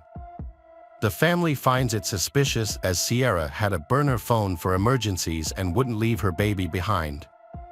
Kelly, Sierra's mother, said Sierra confided in her about the couple's financial struggles and alleged her son-in-law was physically and emotionally abusive. When Sierra went missing, leaving her baby behind, Kelly feared the worst. Kelly described Sierra as a loving mom who prioritized her son's care. When Sierra vanished without the baby, her husband's alibi seemed suspicious. 2 days later, police visited Xavier, Sierra's husband, after an accidental gunshot at his home. His criminal past, including a 2005 felony conviction, raised suspicions. Xavier was named a person of interest in his wife Sierra's disappearance and arrested on an unrelated charge. He had an outstanding warrant for aggravated stalking in Qua County, where he had tracked his ex-wife using a GPS device in their children's stuffed animal. 2 weeks after Sierra's disappearance, police, volunteers, family, and friends searched neighborhoods in Johns Creek, focusing on areas along Medlock Bridge Road.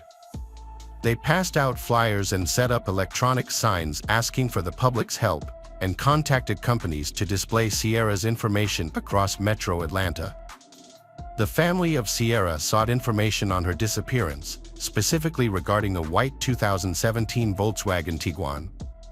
During the investigation, Xavier, Sierra's husband, was the only person seen getting out of the car at gas stations and shops.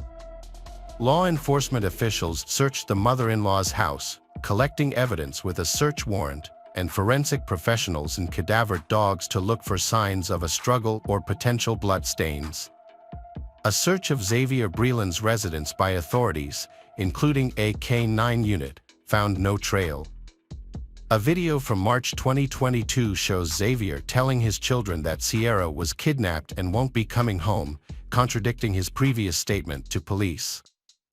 The video was obtained while Xavier was in jail for aggravated stalking, unrelated to Sierra's disappearance.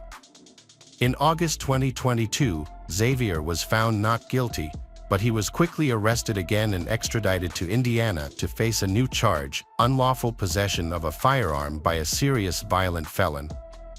At his initial hearing, Xavier asked the judge to reduce his bail to an amount his mother could afford.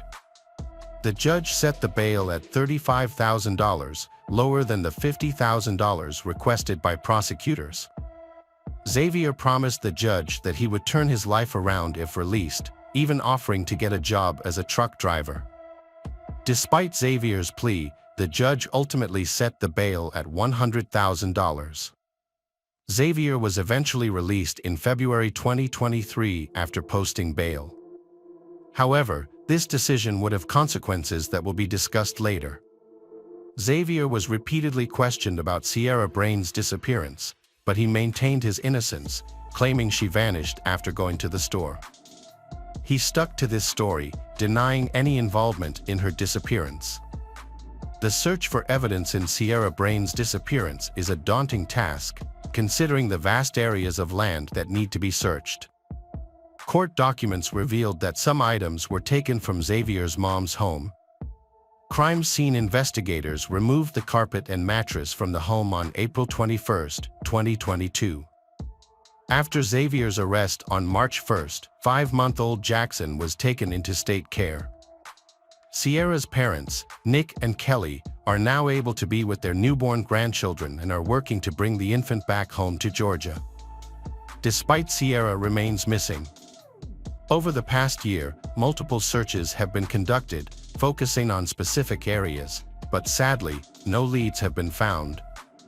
Xavier Breland is the only person of interest named in Sierra's disappearance, but no charges have been brought against him. Her family believes he knows what happened to her and is the only one who can give them answers. Kelly LeClaire thinks Sierra's body could be in Georgia, Tennessee, Kentucky, or Indiana and is asking outdoor enthusiasts to be on the lookout.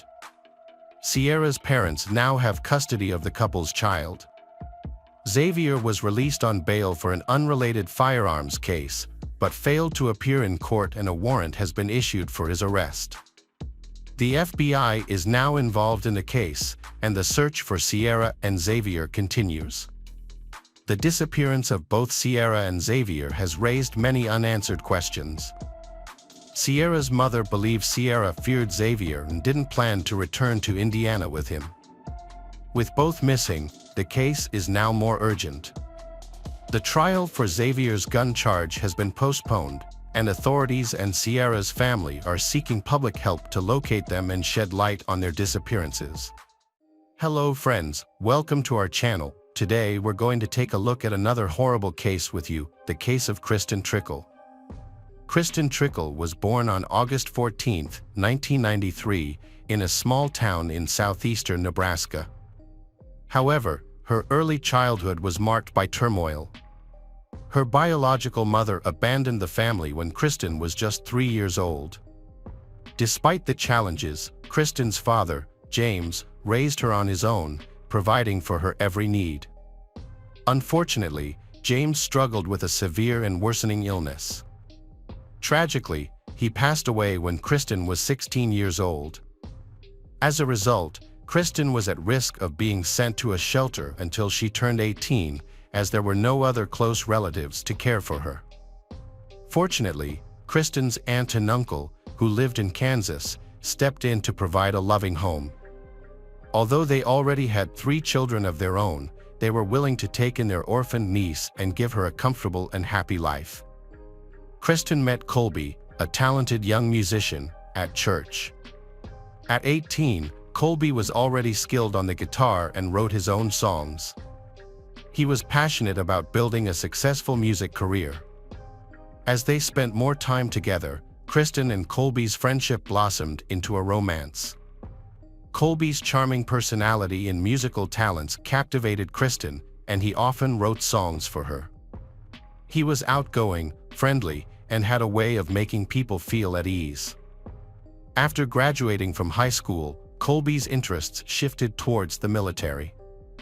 He enlisted in the U.S. Armed Forces at 18 and went on to serve for 3 years, establishing a solid military career during that time. Colby maintained a close relationship with Kristen, frequently calling and corresponding with her. At 21, he made a surprise decision to join the reserves, returned home, and proposed to Kristen, who happily accepted. They got married in April 2014. After their wedding, Colby and Kristen settled in Hays, Kansas, where Colby completed his college education and pursued a music career, albeit with limited success. He performed at local events and parties, playing cover versions of popular songs. They had 2 dogs, which they loved dearly, and many people considered their marriage to be happy. However, tragedy struck 5 years into their marriage. On Halloween Eve, October 31, 2019, at around 4 a.m., a distress call was made to emergency services. The caller, who identified himself as Colby Kristen, reported that his wife, Kristen, had shot herself in the head with a revolver that was kept in their home. When medical help and the police arrived at the scene, a young man opened the front door for the officers, but stayed outside himself. Inside, the team found Kristen, who appeared to be surprisingly calm despite the severity of the situation. When the officers entered the bedroom, they found a woman, Kristen, lying on the bed in a pool of her own blood.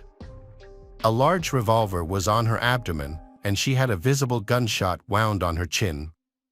At first, it seemed like she had already died, but surprisingly, she moved her hand, and an officer detected a weak pulse and breathing.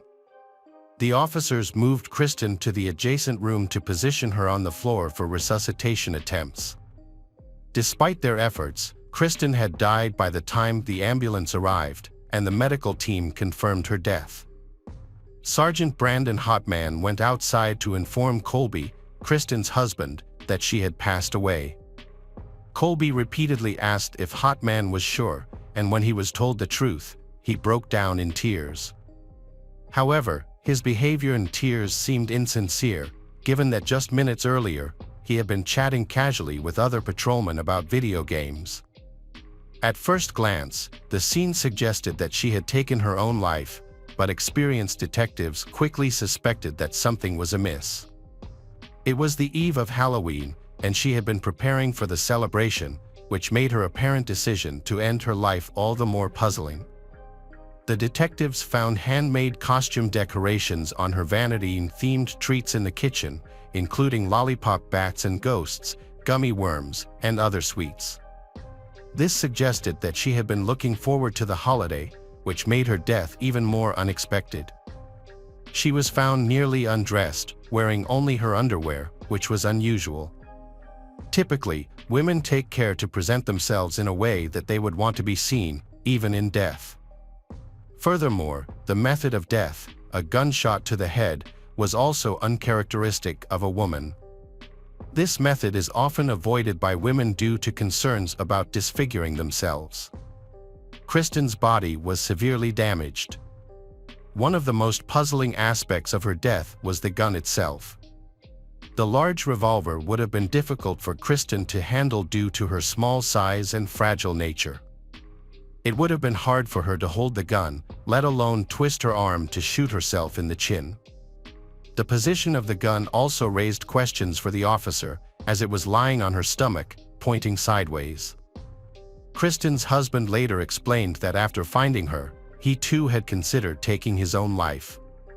He held the revolver to his temple but then changed his mind and called emergency services, hoping to save his wife. At the scene of the crime, detectives were surprised when the victim's phone, which was sitting on a nightstand, rang with an alarm. It turned out that she had set the alarm to remind herself of plans for the morning, but it seemed that she had changed her mind and taken her own life during the night. This unusual detail raised suspicions, and detectives thought that someone might have staged the scene to look like a suicide.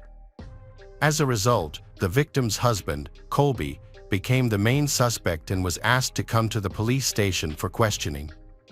He agreed to go willingly. When Colby arrived at the police station, he seemed upset but not overly distraught. He remained calm and confident as he explained what had happened the previous evening. According to Colby, his wife Kristen, a manager at Walmart who was expecting a promotion, had come home from work and they had played video games together. Then, he went to bed early because he wasn't feeling well. Kristen had gone to the kitchen to finish preparing holiday treats, leaving Colby to sleep. But in the middle of the night, a loud bang jolted Colby awake. The sudden noise left him dazed and disoriented, his ears ringing, and he couldn't see anything in the darkness. When he finally turned on the light, he was shocked to find his wife Kristen lying motionless beside him, her head bleeding severely. Strangely enough, if it's true as stated by Colby, he attempted to revive his wife, but soon realized it was hopeless. He then picked up a revolver, put it to his own head, but ultimately set it back down on her body. He called emergency services and went outside to wait for the police. This sequence of events raises several questions. For example, why did he place the gun on her abdomen instead of disposing of it elsewhere? It's also unclear why he waited outside for the police and medics if he thought his wife might still be alive. In situations like this, people usually try to save the person's life or apply pressure to the wound to stop the bleeding. However, Colby did not attempt to help his wife again, claiming he was in shock. While a police officer was trying to provide first aid before the medics arrived, he did not show any interest in his wife's condition. Instead, he stood outside and casually chatted with a police officer about music and video games. When Colby learned of Kristen's death, he briefly teared up, but quickly composed himself. At the police station, he answered routine questions, including whether Kristen had life insurance, which he denied. However, He mentioned that he was eligible for minor payouts from his time in the armed forces. During the conversation, Colby began boasting about his military accomplishments, claiming to have worked in intelligence and participated in special operations worldwide. Despite sounding credible, Colby's claims were largely false. When asked why he thought Kristen might have taken her own life, he attributed it to her long history of depression, which stemmed from a traumatic childhood and adolescence. He cited her mother's betrayal, her father's death, and her forced relocation to live with an uncle and aunt she had never met before as contributing factors. Colby's words seemed convincing, but experienced investigators sensed he was lying and had possibly rehearsed his story. Despite their suspicions, they had no concrete evidence to charge him with a crime, so they had to release him. Kristen's family was shocked and devastated by her death. Her uncle, aunt, and siblings immediately traveled 500 miles to speak with the police and make funeral arrangements. They strongly believed that Kristen would never have taken her own life, citing her strong religious faith and regular church attendance. According to her family, Kristen was a happy and optimistic person who loved life and had big plans for the future. She had even been working on opening a shelter for homeless animals and had found a property she wanted to lease. Investigations confirmed that Kristen had been planning to rent a new property and was expecting a promotion at work, which she was proud of. She was also preparing for Halloween and had promised to visit her sister for her birthday in November. Her relatives stated that she had no history of depression or mental health issues and did not have any harmful habits. Her family also emphasized that Kristen would never abandon her dogs, which she loved dearly. They suspected that her husband, Colby, might have been involved in her disappearance. They described Colby as a controlling and cruel man who dictated whom Kristen could interact with and would become enraged if she didn't respond to his calls or messages immediately. He prohibited her from contacting her relatives, but she would secretly call them from her husband's home. Visits with her family were infrequent.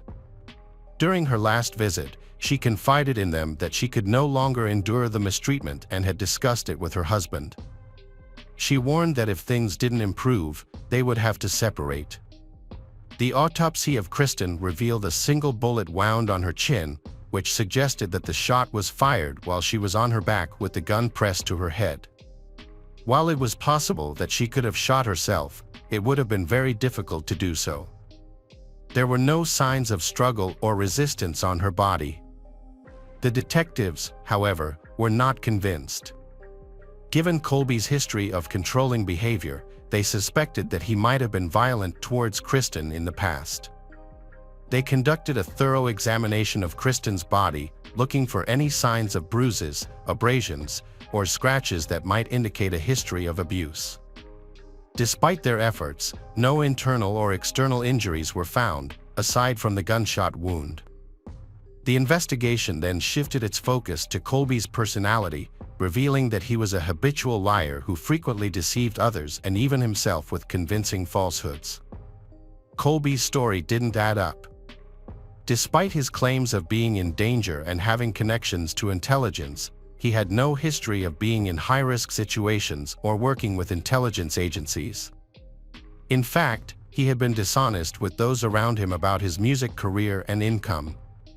In reality, his wife Kristen was the primary breadwinner, working hard to support their family. Colby, on the other hand, only played occasional gigs during holidays and spent most of his time playing video games. He had talent, but lacked the persistence and patience to succeed, and his laziness held him back.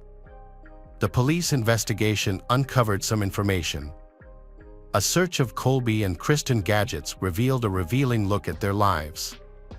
Kristen's phone calendar was filled with appointments, from haircuts to meetings with a real estate agent. Meanwhile, Colby's messages showed that he had been flirting with another woman, even while at the police station. He had exchanged messages on a laptop in the living room, raising suspicions about his honesty. A recovered search history also revealed that Colby had been researching life insurance payouts in the event of death shortly before the tragedy. This discovery raised more questions about Colby's motives and potential involvement in the events that unfolded. An investigation revealed that Colby had lied about his financial situation. He had taken out 2 insurance policies on his wife, naming himself as the beneficiary in the event of her death. These policies included military spouse insurance and a standard life insurance policy, with payouts that were much higher than Colby had initially claimed. In fact, he had calculated exactly how much he would receive if his wife died. Despite the suspicious circumstances and Colby's inconsistent statements, the case ultimately hinged on the forensic expert's report.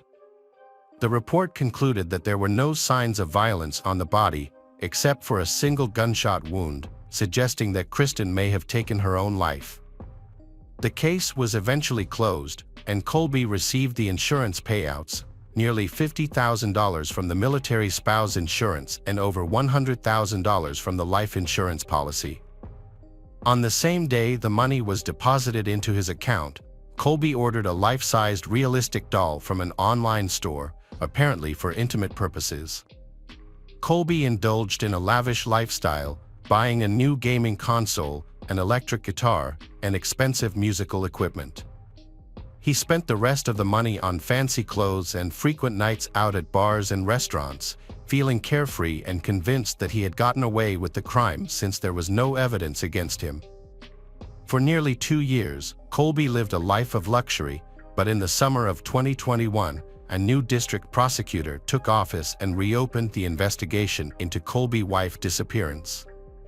Detectives had approached the prosecutor, convinced that Colby had murdered his wife. They presented evidence, including the restored browser history, Colby's unusual behavior, and his clear motive. After reviewing the case, the prosecutor authorized the reopening of the investigation. In July 2021, Colby was arrested and charged with first-degree premeditated homicide and intentionally misleading the investigation. During his arrest, he remained calm and immediately contacted his lawyers, who began working on his defense. Colby's defense team argued that his wife had suffered from chronic depression for many years and that her disappearance was inevitable. They also portrayed Colby as a loving and caring husband, a valorous serviceman, and a devout person, contradicting the detective's suspicions. The prosecution took a unique approach by hiring experienced specialists to create a psychological profile of the deceased and examine her emotional state leading up to the tragedy. This method, known as a psychological autopsy, involved analyzing data from Kristen's phone, social media posts, recent photos, and interviews with her relatives, friends, and colleagues. After months of gathering and analyzing information, the experts reached a clear conclusion: Kristen had no intention of ending her life, given her short-term and long-term plans. The trial and verdict in this complex case were delayed, starting in September 2023, nearly 4 years after the tragedy. Although the defendant had a clear motive, acted suspiciously, and lied during interrogations, the forensic expert's initial conclusion initially worked in his favor. The prosecution had obtained a new report that could potentially change the course of the case. When questioned about the insurance inquiries on his computer, Colby claimed that his wife had likely made them to find out the payout amount. However, the timing of the requests contradicted his statement, as his wife was at work at the time, confirmed by surveillance footage. Colby was also asked about a life-size doll he had purchased shortly after his wife's death, as well as other expensive items. He explained that he couldn't sleep alone and needed something to hold on to, and that he bought the console and guitar to take his mind off his grief. His mother backed up his claims, vigorously defending her son throughout the trial. The psychiatrist's crucial evaluation revealed that Kristen had not intentionally ended her own life. This detailed assessment was instrumental in determining the events surrounding her death. The autopsy report revealed an unusual aspect: the angle at which the bullet entered Kristen's chin was peculiar. The forensic analysis indicated that the bullet was fired from the left side of Kristen, contradicting her dominant right-handedness. This raises questions about whether someone standing on Kristen's left side pulled the trigger or if she shot herself with her left hand.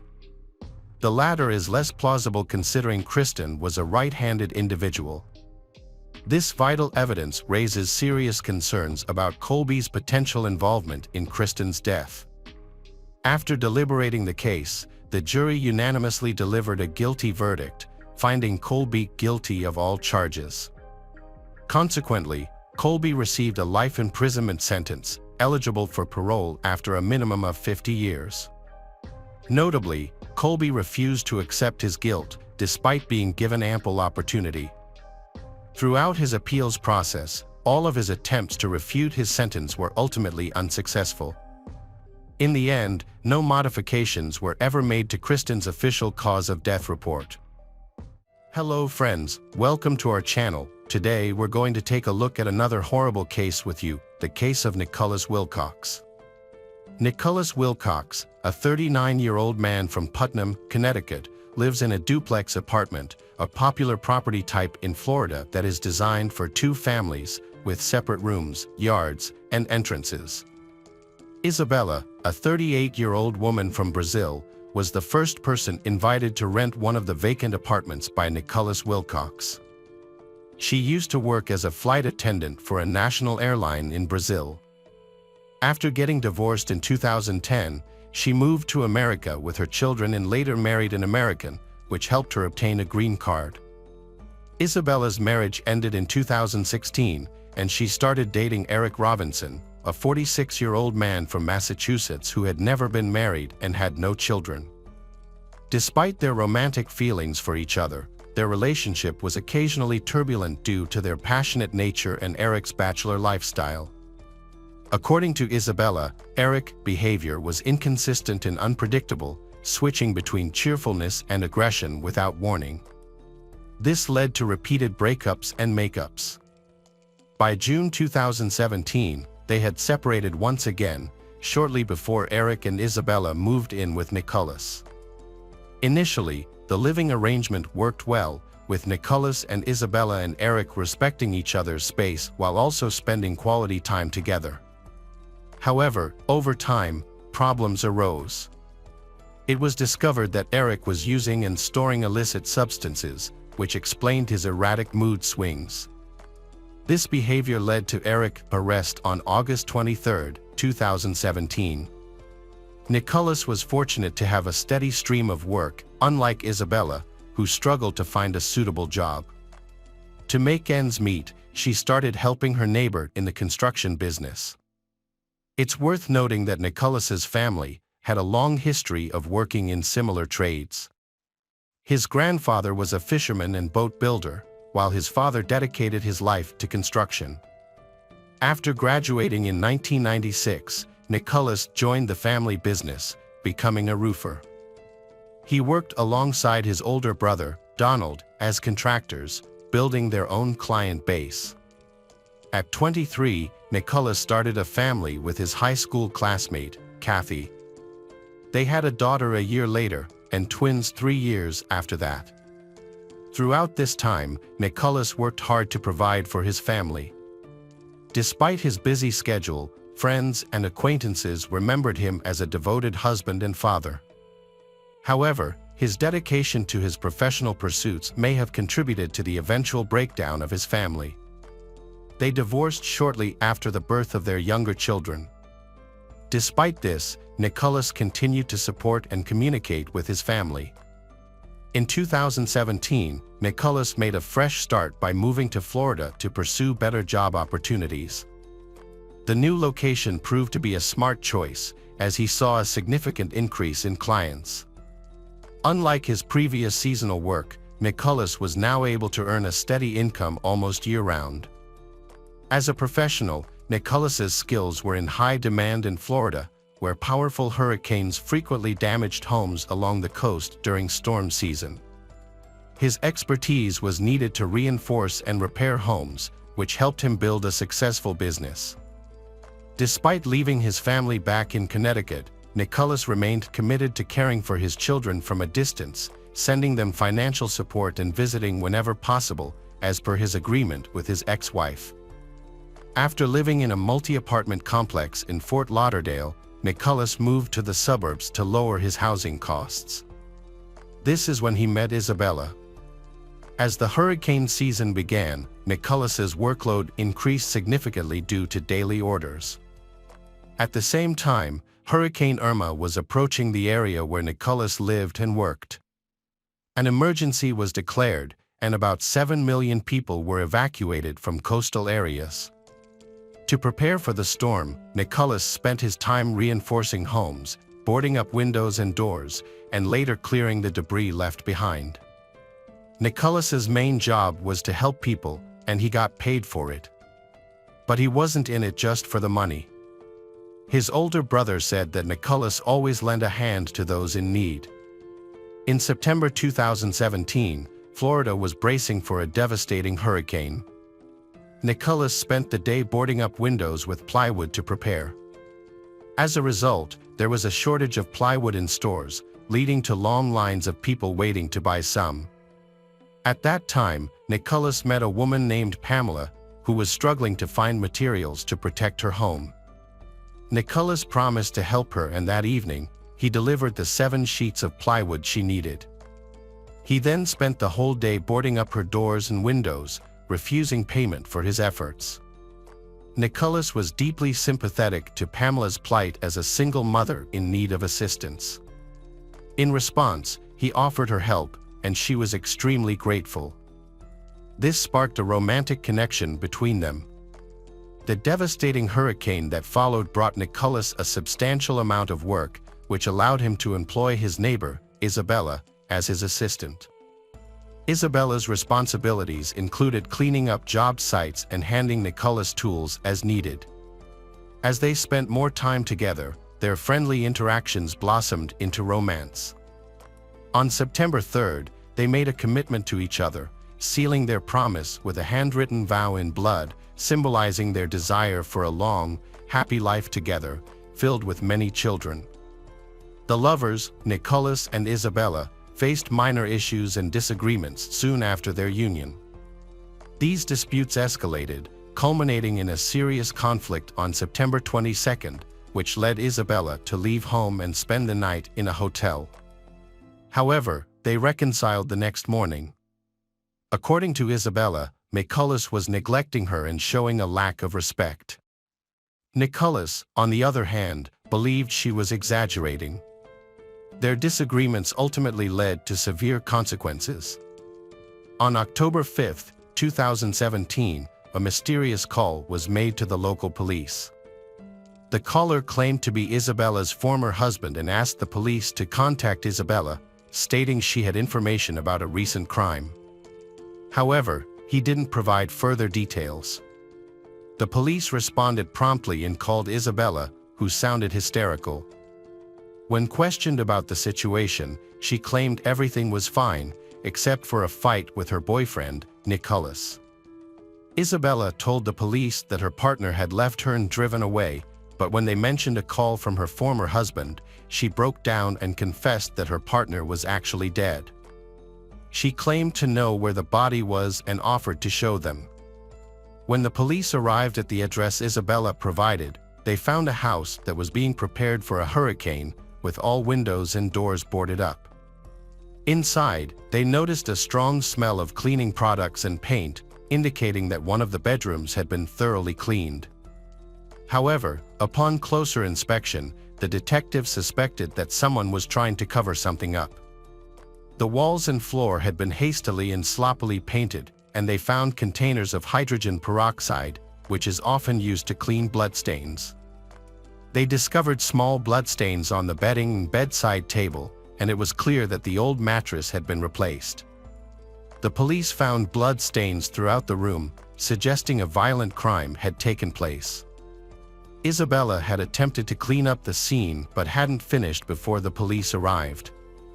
Isabella was discovered inside the duplex, visibly distressed, and explained that she had been under the influence of a sedative during the phone call with her ex-husband, which accounted for her unusual behavior. Despite her initial confusion, Isabella confirmed that she knew what had happened in the room and where the body was located. Due to her unstable state, the police decided to take her to the station for further questioning. Meanwhile, the police had spoken with her ex-husband again, who provided a partial account of the events. According to Isabella's ex-husband, she had called him and told him about the crime.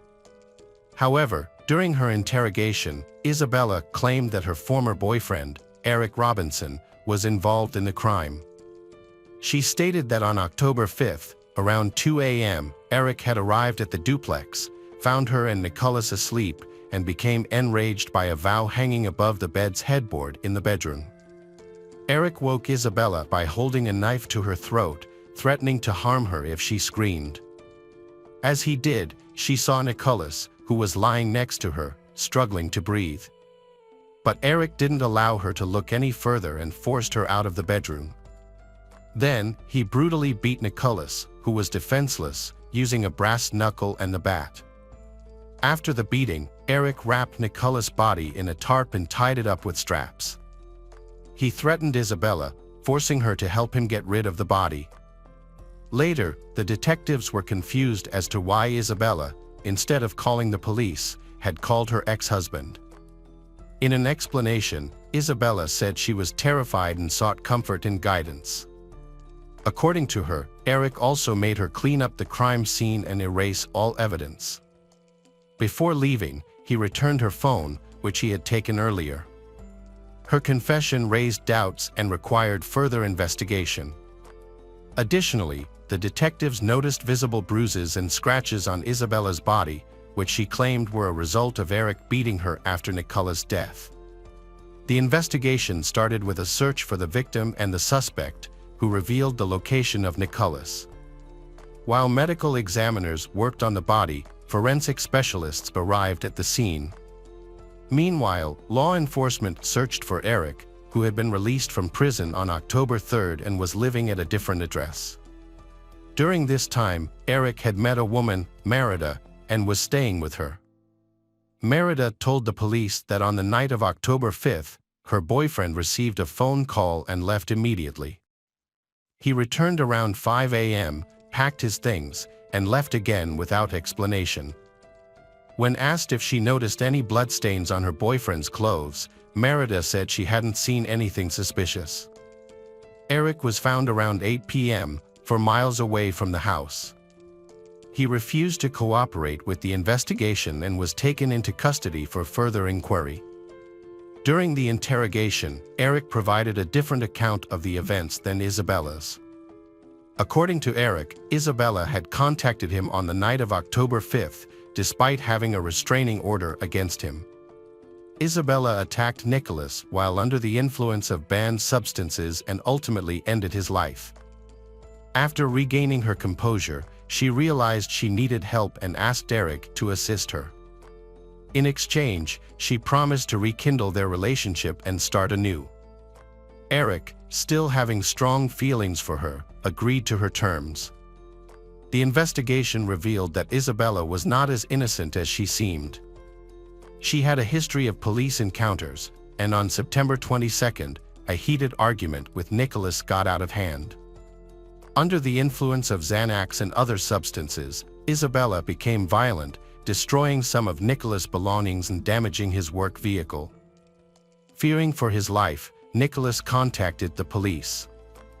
Although they reconciled the next morning and Nicholas dropped the complaint, investigators discovered Isabella's history of erratic behavior, including a conversation with her ex-husband that shed more light on her past.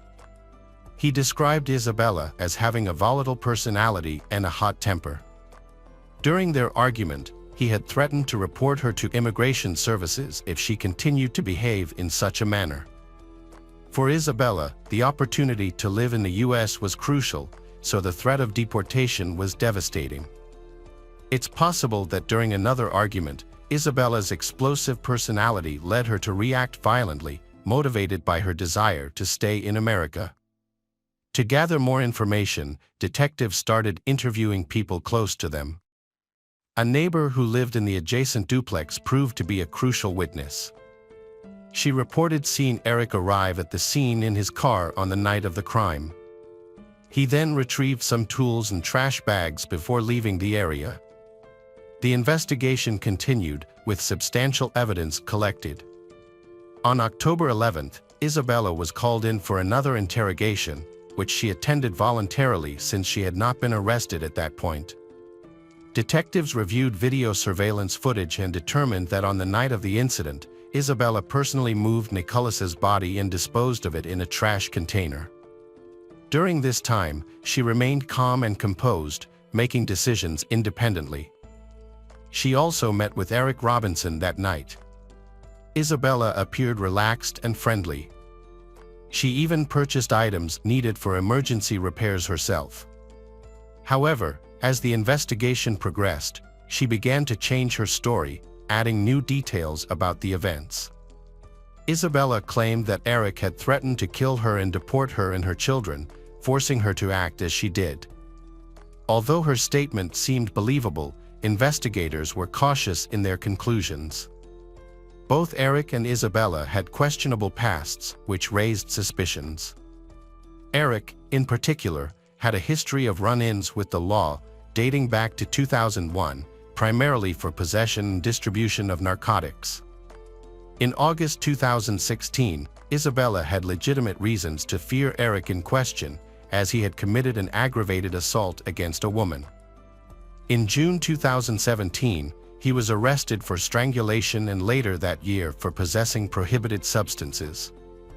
Eric's neighbors were terrified of him due to his aggressive and unpredictable behavior, and they actively avoided him. On October 14th, experts discovered traces of Isabella's DNA on the Nicholas body, contradicting her claim of not having touched Nicholas. This evidence suggested that she was involved in the violent crime against her lover, at the very least in disposing of the body and eliminating evidence.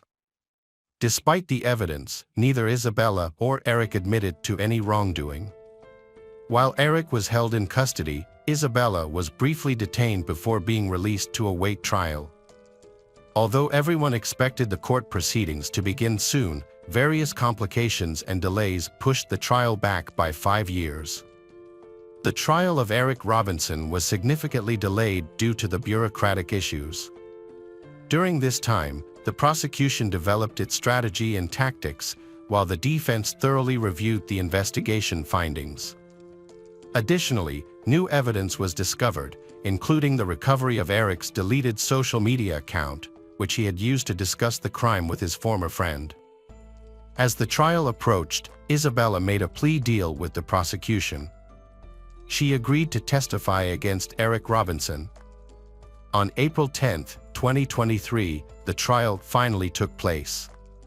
The prosecution argued that Eric was solely responsible for the crime against Nicholas, while Isabella's role was presented as a witness who tampered with evidence and helped eliminate traces, a crime in itself. The trial was marked by several cancellations due to legal complexities, but resumed after a week. Throughout the trial, Eric was charged with premeditated murder. Despite inconsistencies in Isabella's testimonies, her attorney maintained her innocence. The prosecution emphasized witness statements describing Eric's unusual behavior on the night of the crime. Specifically, Eric used his new girlfriend's car, which didn't have GPS tracking, to avoid detection. He also left his mobile phone at home to prevent tracking. Separately, other case details came to light. After the crime, Eric and Isabella were together in a room nearby, where they were intimate. Isabella later explained her actions, stating she was under the influence of strong sedatives at the time and also feared for her life after what had happened. The motive behind the brutal and senseless murder of Nicholas was revealed to be jealousy. Although Isabella had ended their relationship, Eric still considered her his girlfriend. When he was released from prison, he returned home to find that significant changes had taken place in his absence, which only fueled his rage and hatred. During this time, Eric plotted his revenge against his perceived rival. He committed a cold-blooded attack while Nicholas was asleep and vulnerable, sealing his fate with the first strike. Eric then attempted to cover his tracks by scattering evidence in various locations. The murder weapon was later found in a landfill, and Nicholas's body was discovered wrapped in tarpaulin and hidden in a trash container. Isabella, following Eric's instructions, painted over the blood-splattered walls and cleaned the area to conceal the evidence. Ultimately, 51-year-old Eric was sentenced to life imprisonment without parole for second-degree murder. Isabella was found guilty of aiding Eric, but the court considered threats and coercion as mitigating circumstances. As a result, she received a suspended sentence and is on probation until 2026. Isabella was willing to do whatever it took to gain U.S. citizenship. Just 10 days after Eric was incarcerated, the parties signed another agreement in which Eric promised to marry Isabella. However, he failed to follow through on this promise. It seems that Isabella is willing to marry anyone as long as it helps her maintain her status. All the men she has been involved with have been used for her own selfish purposes, and she has manipulated them into considering marriage. Hello friends, welcome to our channel. Today we're going to take a look at another horrible case with you, the case of Lori Slasinski. Lori Slasinski, a 24-year-old former Auburn University student, disappeared mysteriously on June 10, 2006, from Auburn, Alabama. Her disappearance occurred after she had confirmed plans to attend a girls' night out at her best friend and co-worker's house home. However, she never arrived. Located in eastern Alabama, Auburn is a rapidly growing city with a rich cultural mix and a strong sense of Southern hospitality. It is home to Auburn University, one of the nation's most recognized public universities. Lori was born to parents Casey and Arlene Slasinski on September 21, 1981. She had blue eyes and blonde hair, and her parents and older brother, Paul, adored her. The investigation into Lori's disappearance began with a disturbing discovery. Her dog was left unattended, the air conditioner was still on, and the telephone cord was missing from her home. The police were baffled by the lack of evidence, and Lori's family was left with unanswered questions. Had Lori left town in a hurry, or was something more sinister at play? After 16 years, the mystery of Lori's disappearance was finally solved, but the events surrounding her vanishing remain as puzzling as ever. The family originally came from New York State but later relocated to rural Alabama farm country near Auburn when Lori was 13. Growing up in a country setting with animals, Lori developed a passion for animals. According to her friends, Lori was stunning and enjoyed spending time with friends, watching movies, riding her bicycle, and playing video games. In addition to these leisure activities, she was diligent in her studies and received support from her family. After completing high school, Lori attended Auburn University, majoring in psychology with a minor in criminology. Her parents purchased a mobile home for her in a well-maintained house park popular with students, where she lived off campus with her cherished Yorkshire Terrier, Peanut. Lori maintained a close relationship with her family, and her mother would call her daily to check in. In 2005, Lori graduated with honors from Auburn University. Following graduation, she secured a job at the East Alabama Mental Health Center while still residing in the house park. She also made plans to pursue her master's degree in psychology in the near future.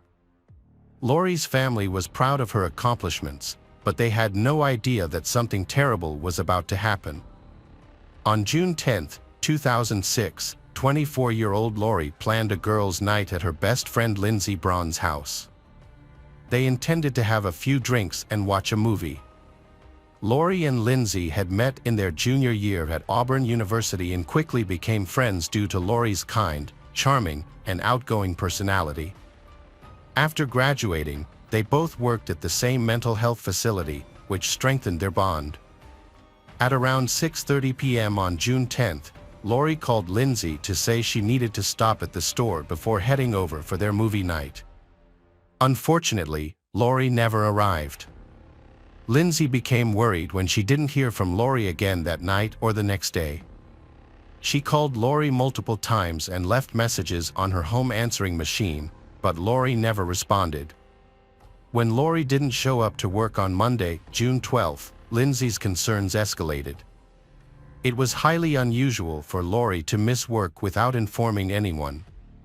After Lori failed to show up to work on Tuesday, June 13, Lindsay and another colleague visited Lori's home to check on her. When they arrived at the house, Lindsay found the door unlocked and the air conditioning on, which was unusual. Although Lori was nowhere to be found, her dog, Peanut, was in his crate, looking well-fed and content, as if someone had been caring for him. Surprisingly, his crate was clean, despite Lori having been missing for several days. Lindsay felt a sense of unease as she realized it was unusual for Lori to leave her beloved pet alone and unattended. She recalled that Lori had placed 3 rugs on her kitchen floor because the dog refused to walk on the tile.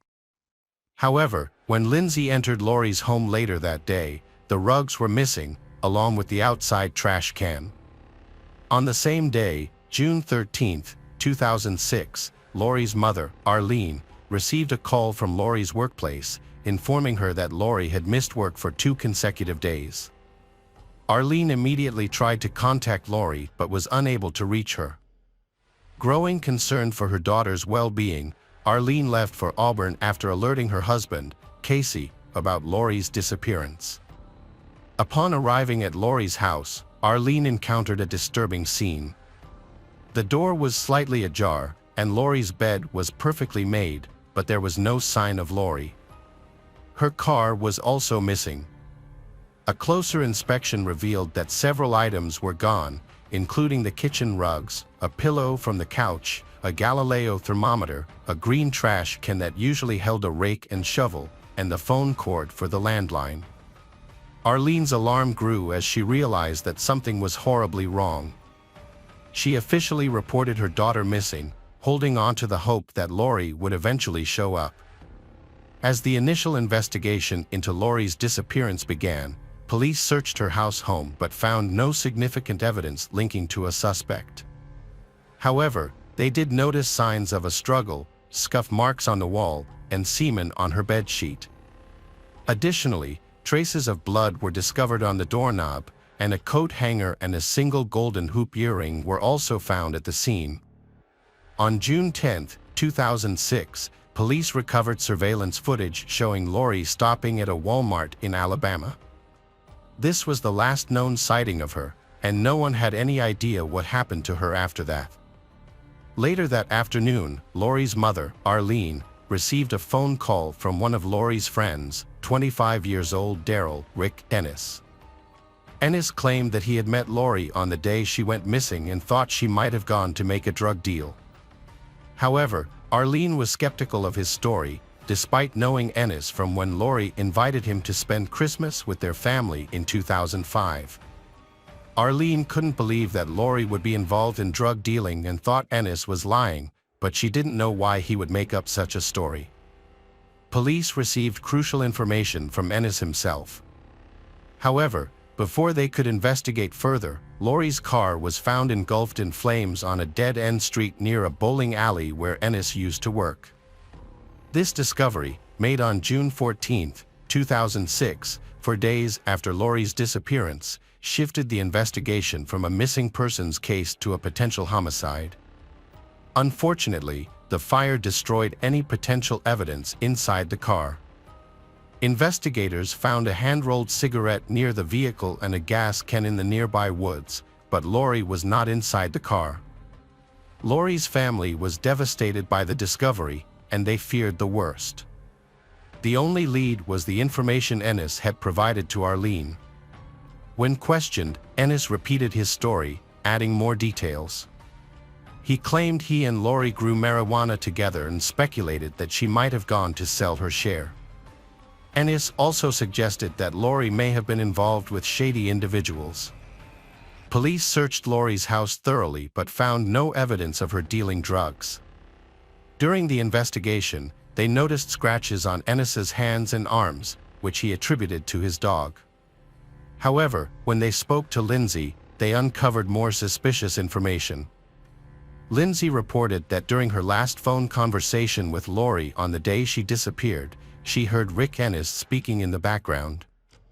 At the time, Lindsay didn't think much of it, as she knew Ennis was a friend of Laurie's. Lindsay stated that when she asked Ennis about Laurie's whereabouts via text, he replied that Laurie was fine when he last saw her. Additionally, Lindsay told investigators that before Laurie went missing, Laurie mentioned that Ennis had written her a love letter, but Laurie did not feel the same way. Laurie had planned to talk to Ennis about her lack of romantic interest in him. Later, it was discovered that Ennis had told his friends about the love letter and Laurie's rejection. When confronted with this new information, Ennis admitted to meeting Laurie hours before her disappearance but claimed she was fine and getting ready to go shopping when he left her house. However, investigators found inconsistencies in Ennis's statement, which raised suspicions. As a result, Rick Ennis became the prime suspect. The investigation led to a search of his car, where a knife, cleaning supplies, and handcuffs were found. Investigators kept collecting evidence by looking into Ennis's past, but they were about to encounter some unexpected surprises. Looking into Rick Ennis's dark past, investigators found that at the age of 12, he had murdered his mother and stepfather. The incident occurred on March 3, 1993, in North Montgomery, Alabama, where the family resided in a house. Ennis's mother, known for her kind and church-going nature, was first shot in the face and then beaten to death with a baseball bat. His stepfather, Eddie Joe Flowers, nicknamed Elvis due to his resemblance to the musician, met a similar fate. Upon returning home from work, Eddie was shot in the face with a shotgun by Rick. Following the murders, Ennis took the family car and crashed it into a fence along the highway. Alabama State Trooper John Clark encountered Ennis walking along the highway and inquired about his parents' whereabouts. Ennis confessed to killing them. A search of his backpack revealed a kitchen knife and ammunition for a 12-gauge shotgun and a .22 caliber. When questioned about his motives, the 12-year-old Ennis showed no emotion and explained that he was upset about his parents' plan to move, which would require him to change schools. Investigators believe Ennis lived with the bodies for 2 days, during which time he continued to attend school. He also confessed to planning to kill his 3 stepsisters, which shocked investigators. However, because of his age, he was tried as a minor and sentenced to 9 years in jail for the double murder. After his release, he moved to Auburn, where he met Laurie Slasinski. Following Laurie's disappearance, Ennis was the primary suspect, but without direct evidence for Laurie's body, he couldn't be charged. Ennis left Auburn shortly after speaking with detectives and eventually settled in Huntsville, Alabama, in 2007. By then, Laurie's case had gone cold. In Huntsville, Ennis moved in with Abram Sissons, telling him that he had kitchen rugs given to him by a woman from Auburn who had vanished, but didn't mention her name. Abram didn't suspect anything out of the ordinary about his conversations with Ennis until he discovered Ennis's dark past. At that point, Abram asked Ennis to leave right away. Later, Abram reported that his apartment was completely trashed when he returned. However, police were able to recover the rugs, and one of them tested positive for Ennis's blood. Abram also mentioned that he had seen a Galileo thermometer in Ennis's room before Ennis moved in with him, the same type that was missing from Laurie's home. Unfortunately, even with this new information, the police were still unable to connect Ennis to Laurie's murder at that time. As their main suspect remained at large, the case went unsolved, leaving Laurie's distraught family waiting for answers. Years went by with no updates on the case. Then, in 2016, Mark Whitaker, a special agent with the Alabama State Bureau of Investigation, launched a cold case unit and reopened Laurie's case.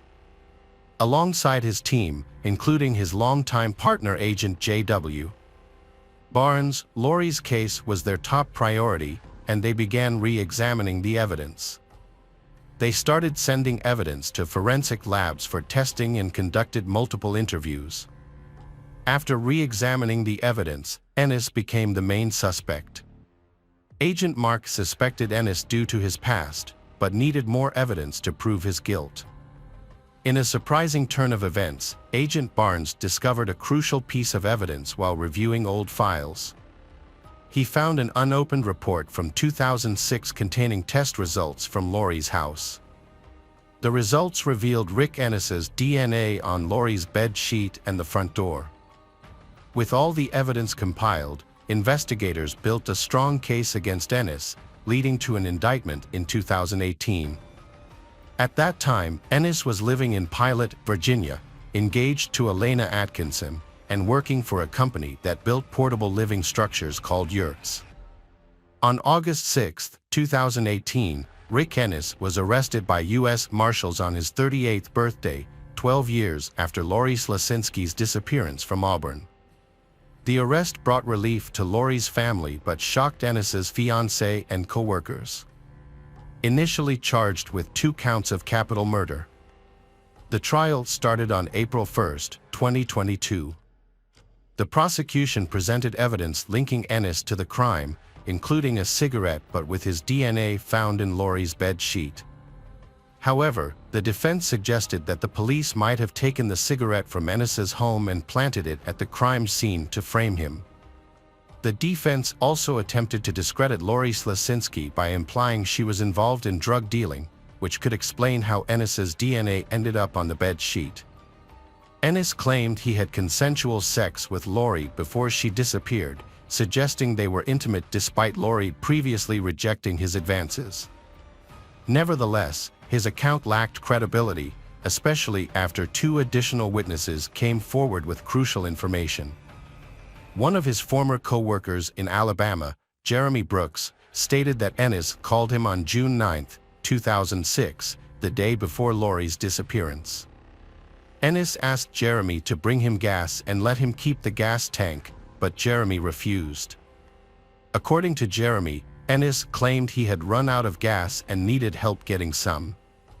Later, after Lori's burned car was found, a gas can matching the description of one missing from Ennis's workplace, a bowling alley, was discovered. Another former co-worker, Terry Booth from South Carolina, shared a disturbing experience she had with Ennis years earlier. When asked why he moved from Auburn, Ennis told her he had to dispose of a body. Although Ennis's comment was initially thought to be a joke, his arrest for Lori's murder proved it was not. Despite denying the allegations and maintaining his innocence, Ennis was found guilty after a 2-day jury deliberation. He faced the death penalty, but prosecutors agreed to drop the death penalty after consulting with Lori's mother, Arlene. Arlene later stated that she agreed to a life sentence without parole for Rick Ennis to avoid years of potential appeals and ensure Ennis would never be released. Ennis was sentenced to life without parole on April 14, 2022, and is currently incarcerated at the William E. Donaldson Correctional Facility in Bessemer, Alabama. The outcome was bittersweet for Arlene Slasinski. Tearfully, she acknowledged that it meant she had to accept that Lori would never return home, a hope her heart had held on to. Hello friends, welcome to our channel. Today we're going to take a look at another horrible case with you. The case of Tracy Hawlett and J.B. Beasley. J.B. Beasley, born on July 31, 1981, in Troy, Alabama, to parents Cheryl and Hilton Lanier Beasley. After her parents' separation, Beasley moved to Dothan with her mother in 1984. She was deeply loved by her mother and stepfather, Joey Begun, whom her mother married a few years later. Beasley grew up in a comfortable home in Dothan, Alabama, with her 4 sisters. She developed into a sociable young woman with a wide range of interests, including cheerleading, dance, piano, and swimming. She also worked as a model, along with her sisters, for several agencies. Despite her many pursuits, she valued time spent with friends and family. In high school, Beasley befriended Tracy Hawlett, a fellow cheerleader. They quickly became inseparable. Tracy Hawlett was born on March 3, 1982, to Carolyn and Robert Hawlett. Her father, a member of the Dothan Police Department, tragically passed away when Tracy was just 5 years old. Her mother, Carolyn, later remarried a man named Mike Roberts, who helped raise Tracy Howlett alongside her mother. Tracy Howlett was a shy but selfless person who always put others before herself. She was particularly protective of her two younger brothers and took her responsibilities as an older sister seriously. Like Beasley, Tracy Howlett attended Northview High School, earning good grades and participating as a cheerleader. As Beasley and Tracy Howlett were transitioning into adulthood, they were unaware of the tragic events that would soon shatter their hopes and dreams. On the evening of July 31, 1999, around 10:05 p.m., they friends left Dothan in J.B. Beasley's black 1993 Mazda 929, heading to a birthday party in Headland, just a few miles north. However, their unfamiliarity with the roads soon led them into difficulty. Beasley and Tracy Howlett started their trip but took a wrong turn shortly after leaving their hometown, becoming lost. At around 10:30 p.m., they stopped at a BP gas station in Headland, near the intersection of routes 173 and 431, to get directions. From the gas station's payphone, they called their friends to get clearer directions to their party destination. However, after continuing their trip, they found themselves in Ozark, Alabama, approximately 24 miles northwest of Headland, rather than their desired location. At 11:30 p.m., they realized they were still lost and pulled over at the Big Little store to get their bearings. Although the store was closed, Tracy Howlett used the payphone to call her mother, explaining that they had gotten lost and were now in Ozark. She updated her mother on their plans to return home rather than continue their search for the party. A woman named Marilyn Merrick and her daughters pulled into a gas station to buy a soda. Tracy Howlett and Beasley approached them, asking for directions to Dothan. Marilyn did her best to explain the route, and they seemed to grasp it. She noticed that they appeared to be well-mannered and were driving a clean and tidy car. As Marilyn watched, they followed her directions, pulling out of the parking lot and turning right. On August 1, 1999, Tracy Howlett's mother filed a missing person report with the police around 8 a.m. Investigators quickly began searching for Tracy Howlett and her friend, Beasley, who had not been seen since the previous night. Their first lead came when police discovered Beasley's car parked on Herring Avenue in Ozark. The vehicle showed signs of recent use, with an almost empty gas tank despite being filled the day before. The car was also dirty and had a partially rolled down driver's side window, yet the doors were locked with no signs of forced entry. Inside, police found Beasley's driver's license on the dashboard, along with 8 purses and cash, which suggested that the disappearance was not a result of a typical theft or robbery. The investigation into She's initially focused on finding Beasley's car keys, as they were the only reported missing item. However, there was no sign of either Tracy Howlett or Beasley. A suspicious palm print on the locked trunk of Beasley's car heightened the police's concerns that something was terribly wrong. Although they suspected the trunk might hold important clues, they couldn't access it without the keys. It took 6 hours for the police to realize that the trunk could be opened from the inside using a latch, eliminating the need for the car key or a locksmith. Upon opening the trunk, the officers made a disturbing discovery. The lifeless bodies of the girls were found inside. Both victims were fully dressed, but their pants were soiled below the waist. Each girl had a single gunshot wound to the head, with Tracy Howlett shot in the temple and Beasley in the right cheek.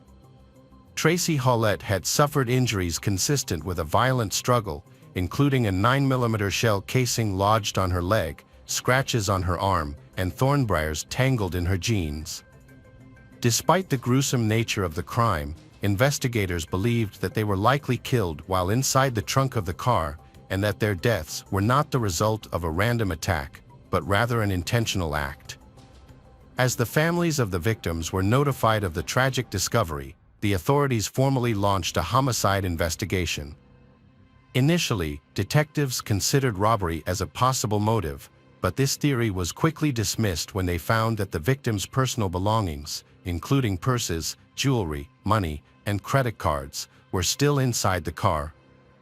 Autopsies revealed that they had no alcohol or drugs in their system, and there was no evidence of sexual assault. This led investigators to rule out the possibility that the crime was motivated by sex. However, a subsequent report from the state crime lab, issued more than 2 months later, found traces of unknown semen on Tracy Hollett's clothing and skin. The palm print found on the trunk lid remained unidentified, with no matches in the database and no suspect to compare it to. As a result, authorities had limited leads to pursue.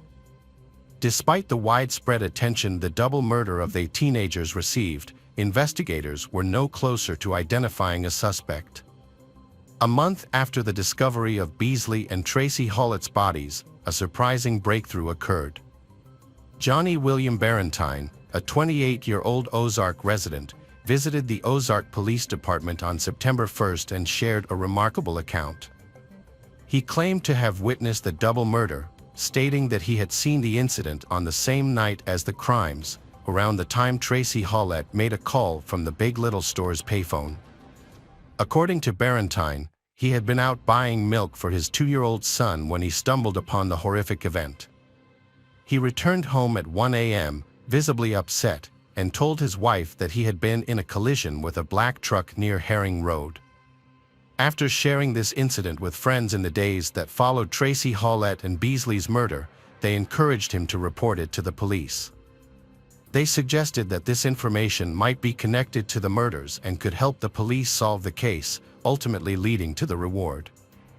During a 4-hour interview with Ozark Police, Barentine's account of the events surrounding the killings changed 6 times. Initially, he told police that on the night of the murders, he saw a black truck speeding away from the area where the bodies were found. However, as the interview progressed, his story continued to evolve and change. Eventually, Barentine claimed that he had given a ride to a tattooed man he didn't know, and they drove past the Big Little Store together. He then testified that the man got into the car with 2 girls, whom he identified as Tracy Hollett and Beasley. According to Barentine, the man forced they out of the car on Herring Avenue. A confrontation took place between the man and they as they tried to escape. After putting they in the trunk, Barentine reported seeing something in the man's hands just before hearing 2 gunshots. The man then returned to the car, and Barentine drove him away from the scene before heading home. In a different account, Barentine confessed to investigators that he knew the man he had given a ride to and identified him as his neighbor. Notably, Barentine lived less than a mile from where the police found the victims' bodies. Johnny Barentine was named the prime suspect in the murders of Beasley and Tracy Hollett, but his story raised several red flags. He failed to mention any sexual activity that would explain the semen found on Beasley's clothing and body. Additionally, the neighbor he implicated had a solid alibi for the time of the crime. Barentine's appearance in his mugshot also seemed suspicious, as he looked startled and disheveled, as if he had just been awoken from a deep sleep. Despite these inconsistencies, police initially believed they had the right person. However, Barentine soon confessed that he had fabricated his entire story to collect the reward money. Surprisingly, at the preliminary hearing on September 21st, Alabama Bureau of Investigation agent Charles Huggins testified that Barentine was able to accurately describe her clothing and other details consistent with the crime scene, which suggested that he may have had some knowledge of the events. After his arrest, Barentine was held in the Dale County Jail in Ozark without the possibility of bail. At a bond hearing on October 18th, Barentine claimed he was not involved in the killings. He told the judge that he had not picked up a tattooed man and had not witnessed anything on the night of the murders. According to Barentine, he had gone to the BP station around 11 p.m. to buy milk for his child and later fabricated a story to collect the reward money. The judge denied Barentine's request for bond, and he returned to jail. Despite the challenges, Barentine's family continued to support him. They gave interviews to the media, stating that he was innocent and incapable of harming anyone. Barantine's lawyer, Bill Kimmons, also maintained his client's innocence, stating that the prolonged interrogation had taken a toll on him, causing him to become entangled in his own web of deceit. During police questioning, Barantine was not informed that he was free to leave or use the bathroom at any time. His defense team highlighted that he had limited education, having only completed the 7th grade and part of the 8th grade, and was in special education classes, which suggested he lacked the capacity to plan a complex crime. He was eventually released from jail on December 17, 1999, when DNA evidence revealed that his DNA did not match the semen found on the victim's body and clothing. In January 2000, a grand jury in Dale County declined to indict Barantine, effectively clearing him as a suspect in the double murder. The investigation suffered a setback after Barantine's clearance, and the methods used by investigators were criticized. Questions arose about the Ozark Police Department's ability to handle the case. Despite this, the police still had several potential suspects under consideration. A Michigan man was considered a key suspect due to his proximity to the scene and suspicious behavior. He was in the area on the night of the murders and attended a party near where Beasley's car was found. Within days, he left town, raising suspicions.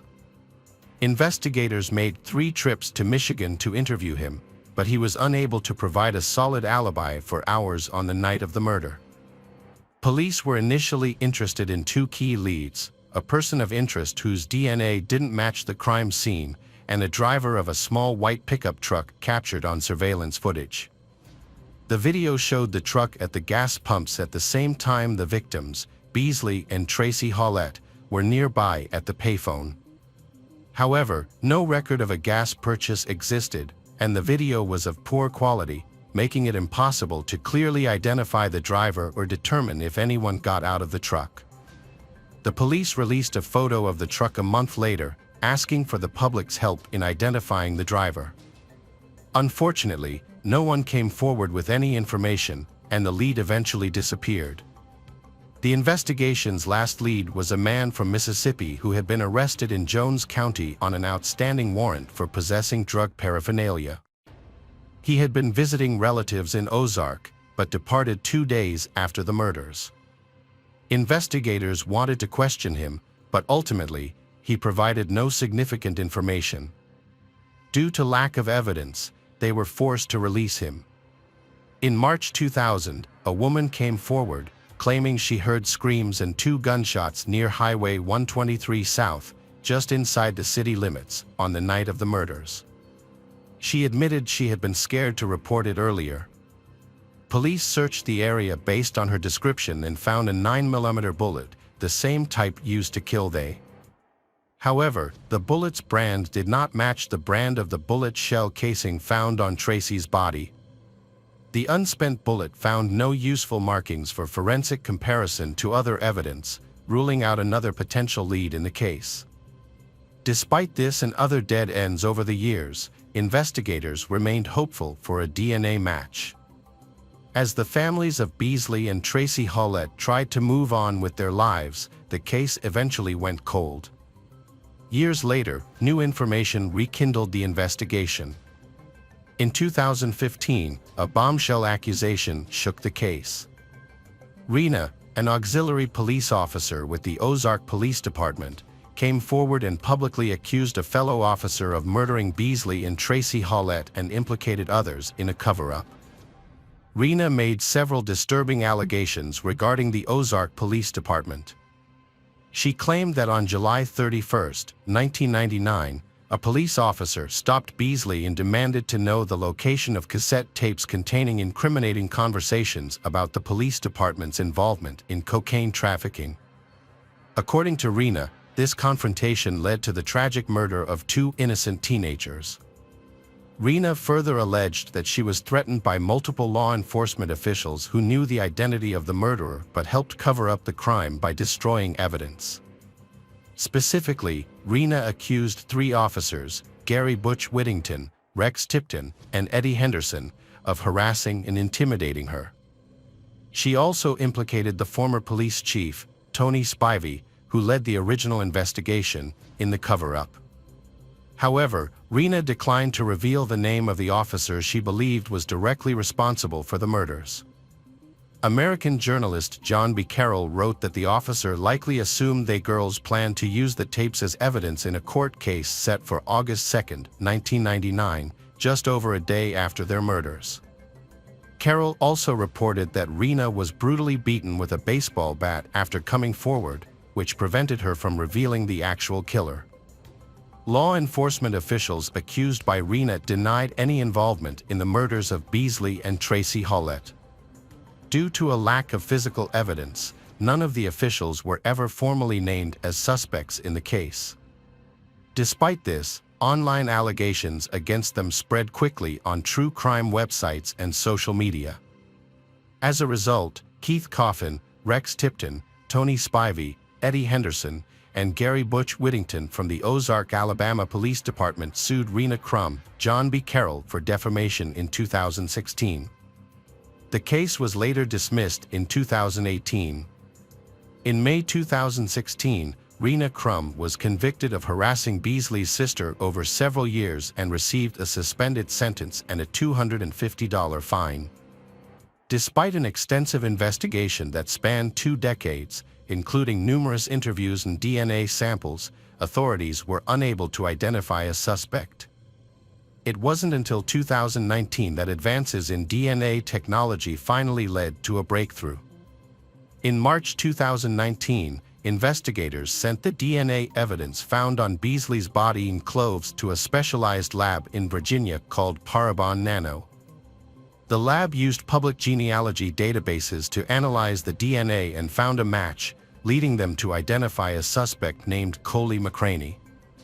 McCraney, 45, was not previously a suspect in the 1999 murders of Beasley and Tracy Howlett, but DNA evidence now implicated him in the crime. McCraney was born in Alabama and graduated from Carroll High School in Ozark in 1992.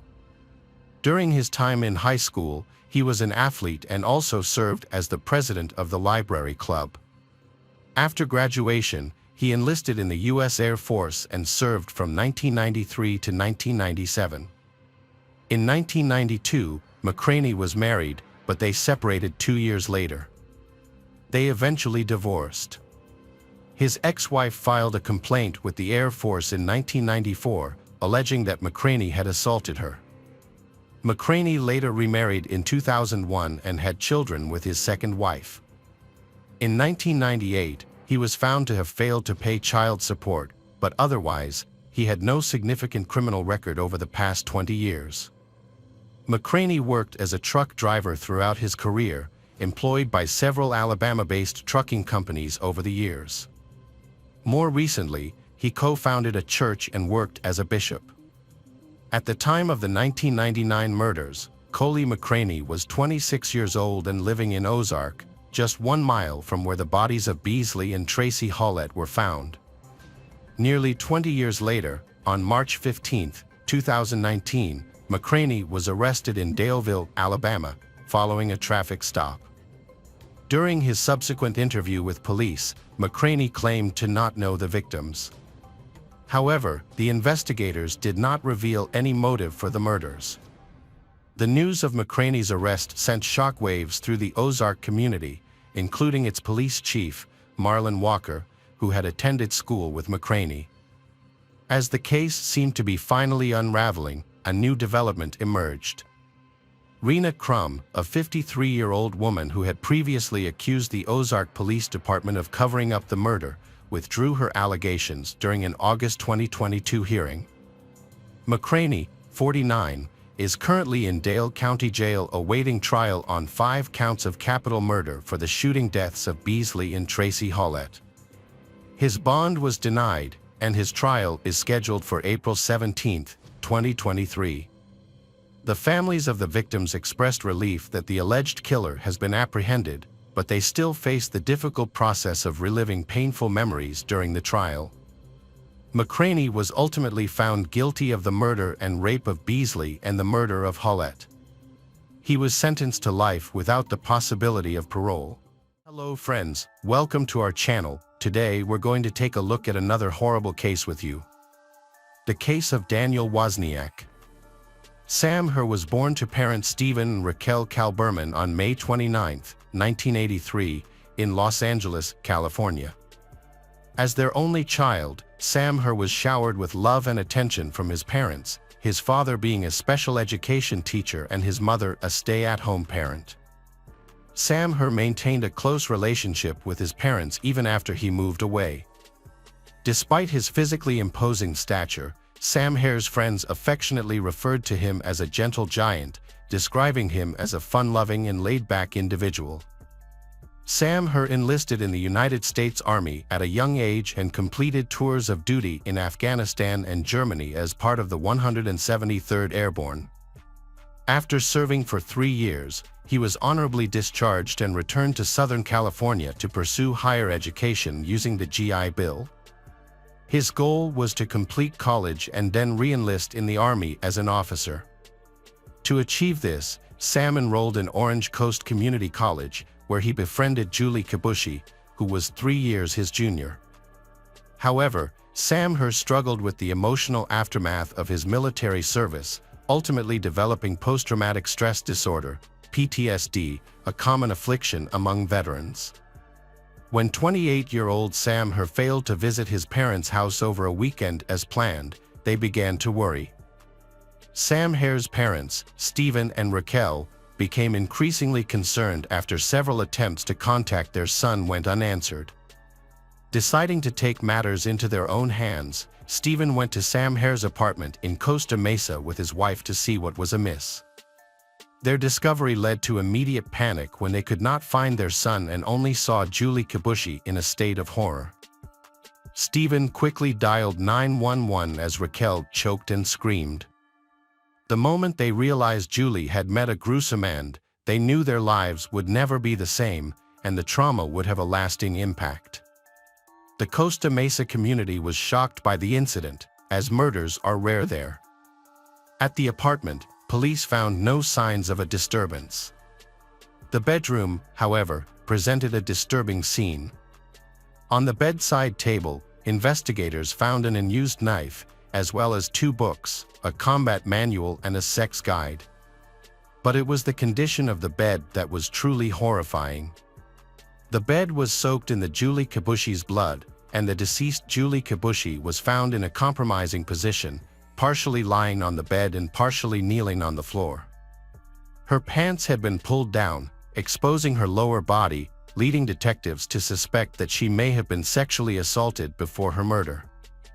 The autopsy revealed that she had suffered 2 gunshot wounds to the head, with 1 bullet entering the top center of her skull. Although a knife was found on the bedside table, it appeared to have been unused.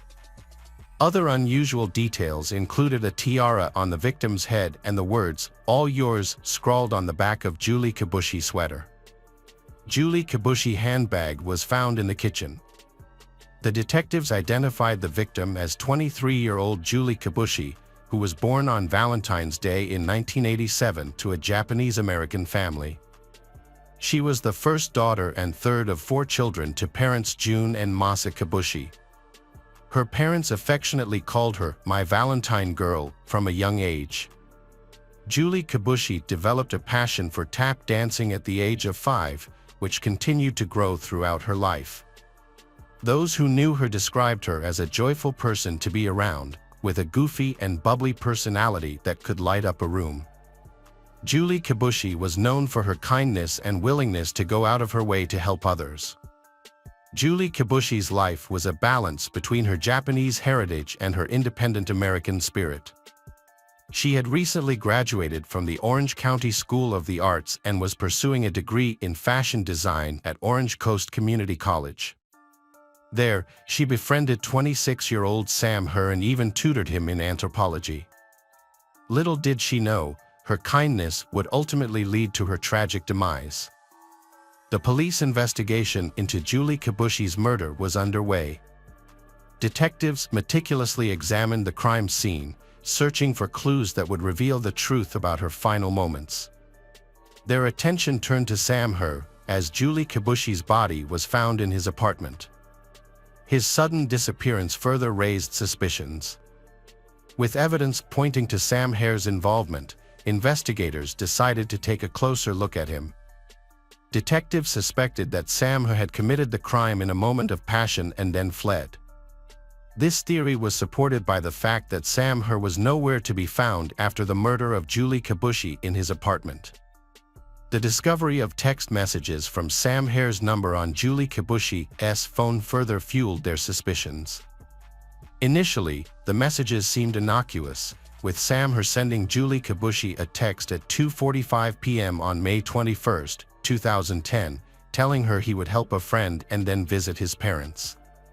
However, just 2 hours later, his messages took a drastic turn, as he frantically asked Julie Kibushi to come to his apartment. However, investigators interpreted these messages as evidence of Sam Herr's guilt, arguing that he had planned for Julie Kibushi to visit his apartment, which ultimately led to the murder.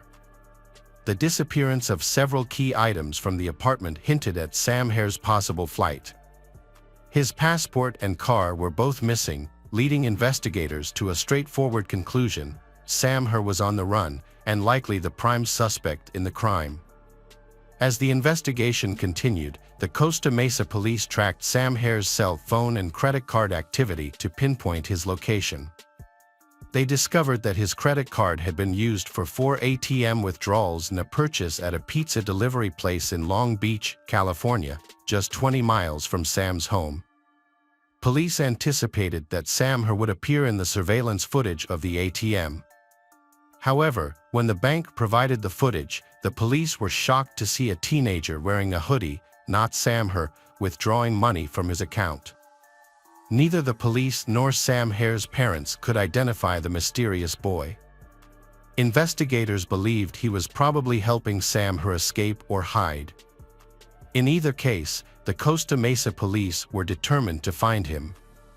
On May 26, 2010, they discovered that his credit card had been used for another pizza delivery, and they began tracing the delivery driver. Police went to an address provided by a tipster, expecting to catch Sam Herr, but instead found 17-year-old Wesley Freilich and his friends. Although initially suspected, authorities quickly cleared Wesley's name. However, they discovered that he possessed Sam Herr's credit card. Wesley told investigators a surprising story. He had been given the credit card by Daniel Wozniak, a local theater actor who had met Wesley through community theater. Daniel Wozniak claimed to be a bail bondsman and said he needed help collecting money from Sam Herr. Believing Wozniak's story, Wesley agreed to withdraw cash using the credit card, unaware of the true circumstances. A total of $1,900 was withdrawn from the account, sparking further investigation. The name Daniel Wozniak was familiar to investigators, who had previously found an invitation to his upcoming wedding in Sam Herr's apartment. This raised several questions: who was Daniel Wozniak, and what was his connection to Sam Herr? Was he involved in helping Sam Herr escape, or was he a more sinister accomplice to the murder? These questions needed to be answered. To understand Daniel Wozniak's potential role, investigators looked into his background. Born on March 23, 1984, Daniel Wozniak was the youngest of 3 brothers. Due to his parents' demanding work schedules, he spent a significant amount of time with his grandparents after school. Daniel Wozniak grew up in a privileged household and was accustomed to luxury. Daniel Wozniak's journey to becoming an actor began in his early 20s.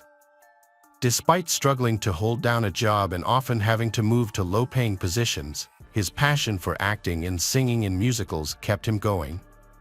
It was during this time that he met his future wife, a fellow actress, and they eventually got married.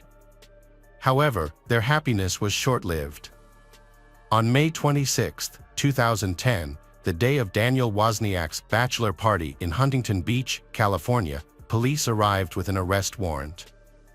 This unexpected turn of events linked Daniel Wozniak to the murder of Julie Kibushi, as it turned out that Sam Herr, the suspected killer, lived in the same apartment complex as Daniel Wozniak. Authorities believe that Daniel Wozniak may have helped Sam Her escape or hide, leading them to assume he was involved in the crime. Police arrested and questioned Daniel Wozniak. Initially, during interrogation, Daniel Wozniak claimed that his only wrongdoing was credit card fraud and that he had covered for his friend Sam Her. He explained to investigators that he, Sam Her, and Wesley had planned to withdraw all of his money from the bank and then report the credit cards as stolen. Daniel Wozniak claims he dropped Sam Her off at a local mall. Detectives remained skeptical, however, believing that Daniel Wozniak was still protecting Sam Her and had more to do with Julie Kibushi's murder than he had let on. In an effort to uncover the truth, police asked Wozniak to provide a DNA sample, a request that made him nervous. Detectives noticed Daniel Wozniak's nervous behavior when questioned about his DNA being found at Sam Her's apartment, despite his attempts to act nonchalant. As the pressure mounted, he began to alter his story repeatedly. Eventually, Daniel Wozniak cracked and admitted he knew about Julie Kibushi's murder and had helped the perpetrator escape. However, when reminded that his DNA had been collected, he insisted it would not match any evidence found on Julie Kibushi's body, clinging to the claim of his innocence. Just as detectives were expecting Daniel Wozniak to reveal more information, he abruptly ended the interview. The detectives, determined to uncover the truth, informed Daniel Wozniak that he would be arrested as an accessory to murder if he didn't provide a full account of his involvement. Daniel Wozniak, who was scheduled to get married in just 48 hours, was caught between revealing the truth and avoiding arrest, which would ruin his wedding plans. Under intense questioning, Daniel Wozniak's story began to unravel.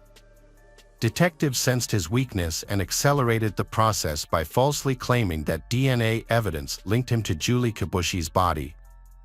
They misled him, as DNA test results would not be available for weeks. Instead of disputing the claim, Daniel Wozniak surprisingly explained that his DNA would be on Julie Kibushi's body because he was near her. This inconsistent response raised suspicions. As Daniel Wozniak's lies continued to crumble, he made a stunning revelation, which was particularly alarming to detectives because they had initially observed only one gunshot wound at the crime scene.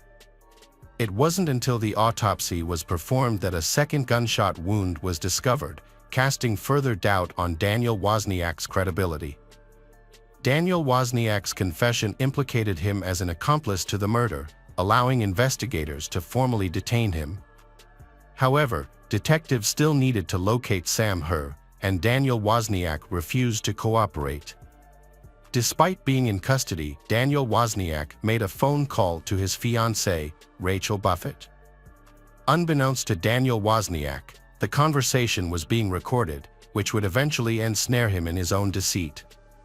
Rachel decided to prioritize her freedom over her relationship and informed Daniel Wozniak that she would share more information with the detectives. Realizing he needed to act swiftly, Daniel Wozniak became frantic and sought to negotiate a deal with the detectives, a reversal of his stance just hours earlier. Daniel Wozniak revealed a shocking account to the detectives, detailing his sinister murder plan. It began with a seemingly innocuous request to a friend, Sam Her, whom he considered trustworthy. On May 21, 2010, Daniel Wozniak asked Sam Her to help him move boxes at the Los Alamitos Theater attic, located on a local military base. Sam Her was initially unaware of what had happened. When he realized he had been shot, he begged Daniel Wozniak for help. However, Daniel Wozniak showed no mercy. Without hesitation, he reloaded the gun and shot Sam Her a second time, killing him instantly. The suspect brutally murdered Sam Her and didn't stop there. He then used Sam Her's phone to text Julie Kibushi, luring her to Sam Her's apartment. He left Sam Her's body in the attic later that night. The suspect snuck into Sam Her's apartment, where Julie Kibushi had fallen into his trap. He then shot Julie Kibushi twice in the head. Daniel Wozniak altered the crime scene to make people think Sam Herr was the culprit, and he fled after attacking and killing Julie Kibushi. However, Daniel Wozniak realized that he still had to hide Sam Herr's body. Daniel Wozniak went back to the attic and cut off Sam Herr's hands and head to make it harder to identify the body. He then got rid of these body parts in a nearby park. Despite his gruesome actions, Daniel Wozniak appeared to be unaffected and returned to the theater, where he was seen laughing and joking with others in several photos taken at cast parties, which were later found by detectives. The underlying motive for the murders was surprisingly straightforward: money. Daniel Wozniak's financial struggles were well documented, with 2 months of unpaid rent threatening his eviction and no means to fund the lavish wedding and honeymoon he had planned. However, his situation changed dramatically when he discovered that Sam Herr had $62,000 in savings from his military service. This revelation sparked a sinister plan, and Daniel Wozniak brutally murdered 2 innocent people in cold blood, all to fund his own extravagant celebrations. The bag containing crucial evidence against Daniel Wozniak was meant to be disposed of by his brother Tim, but Tim threw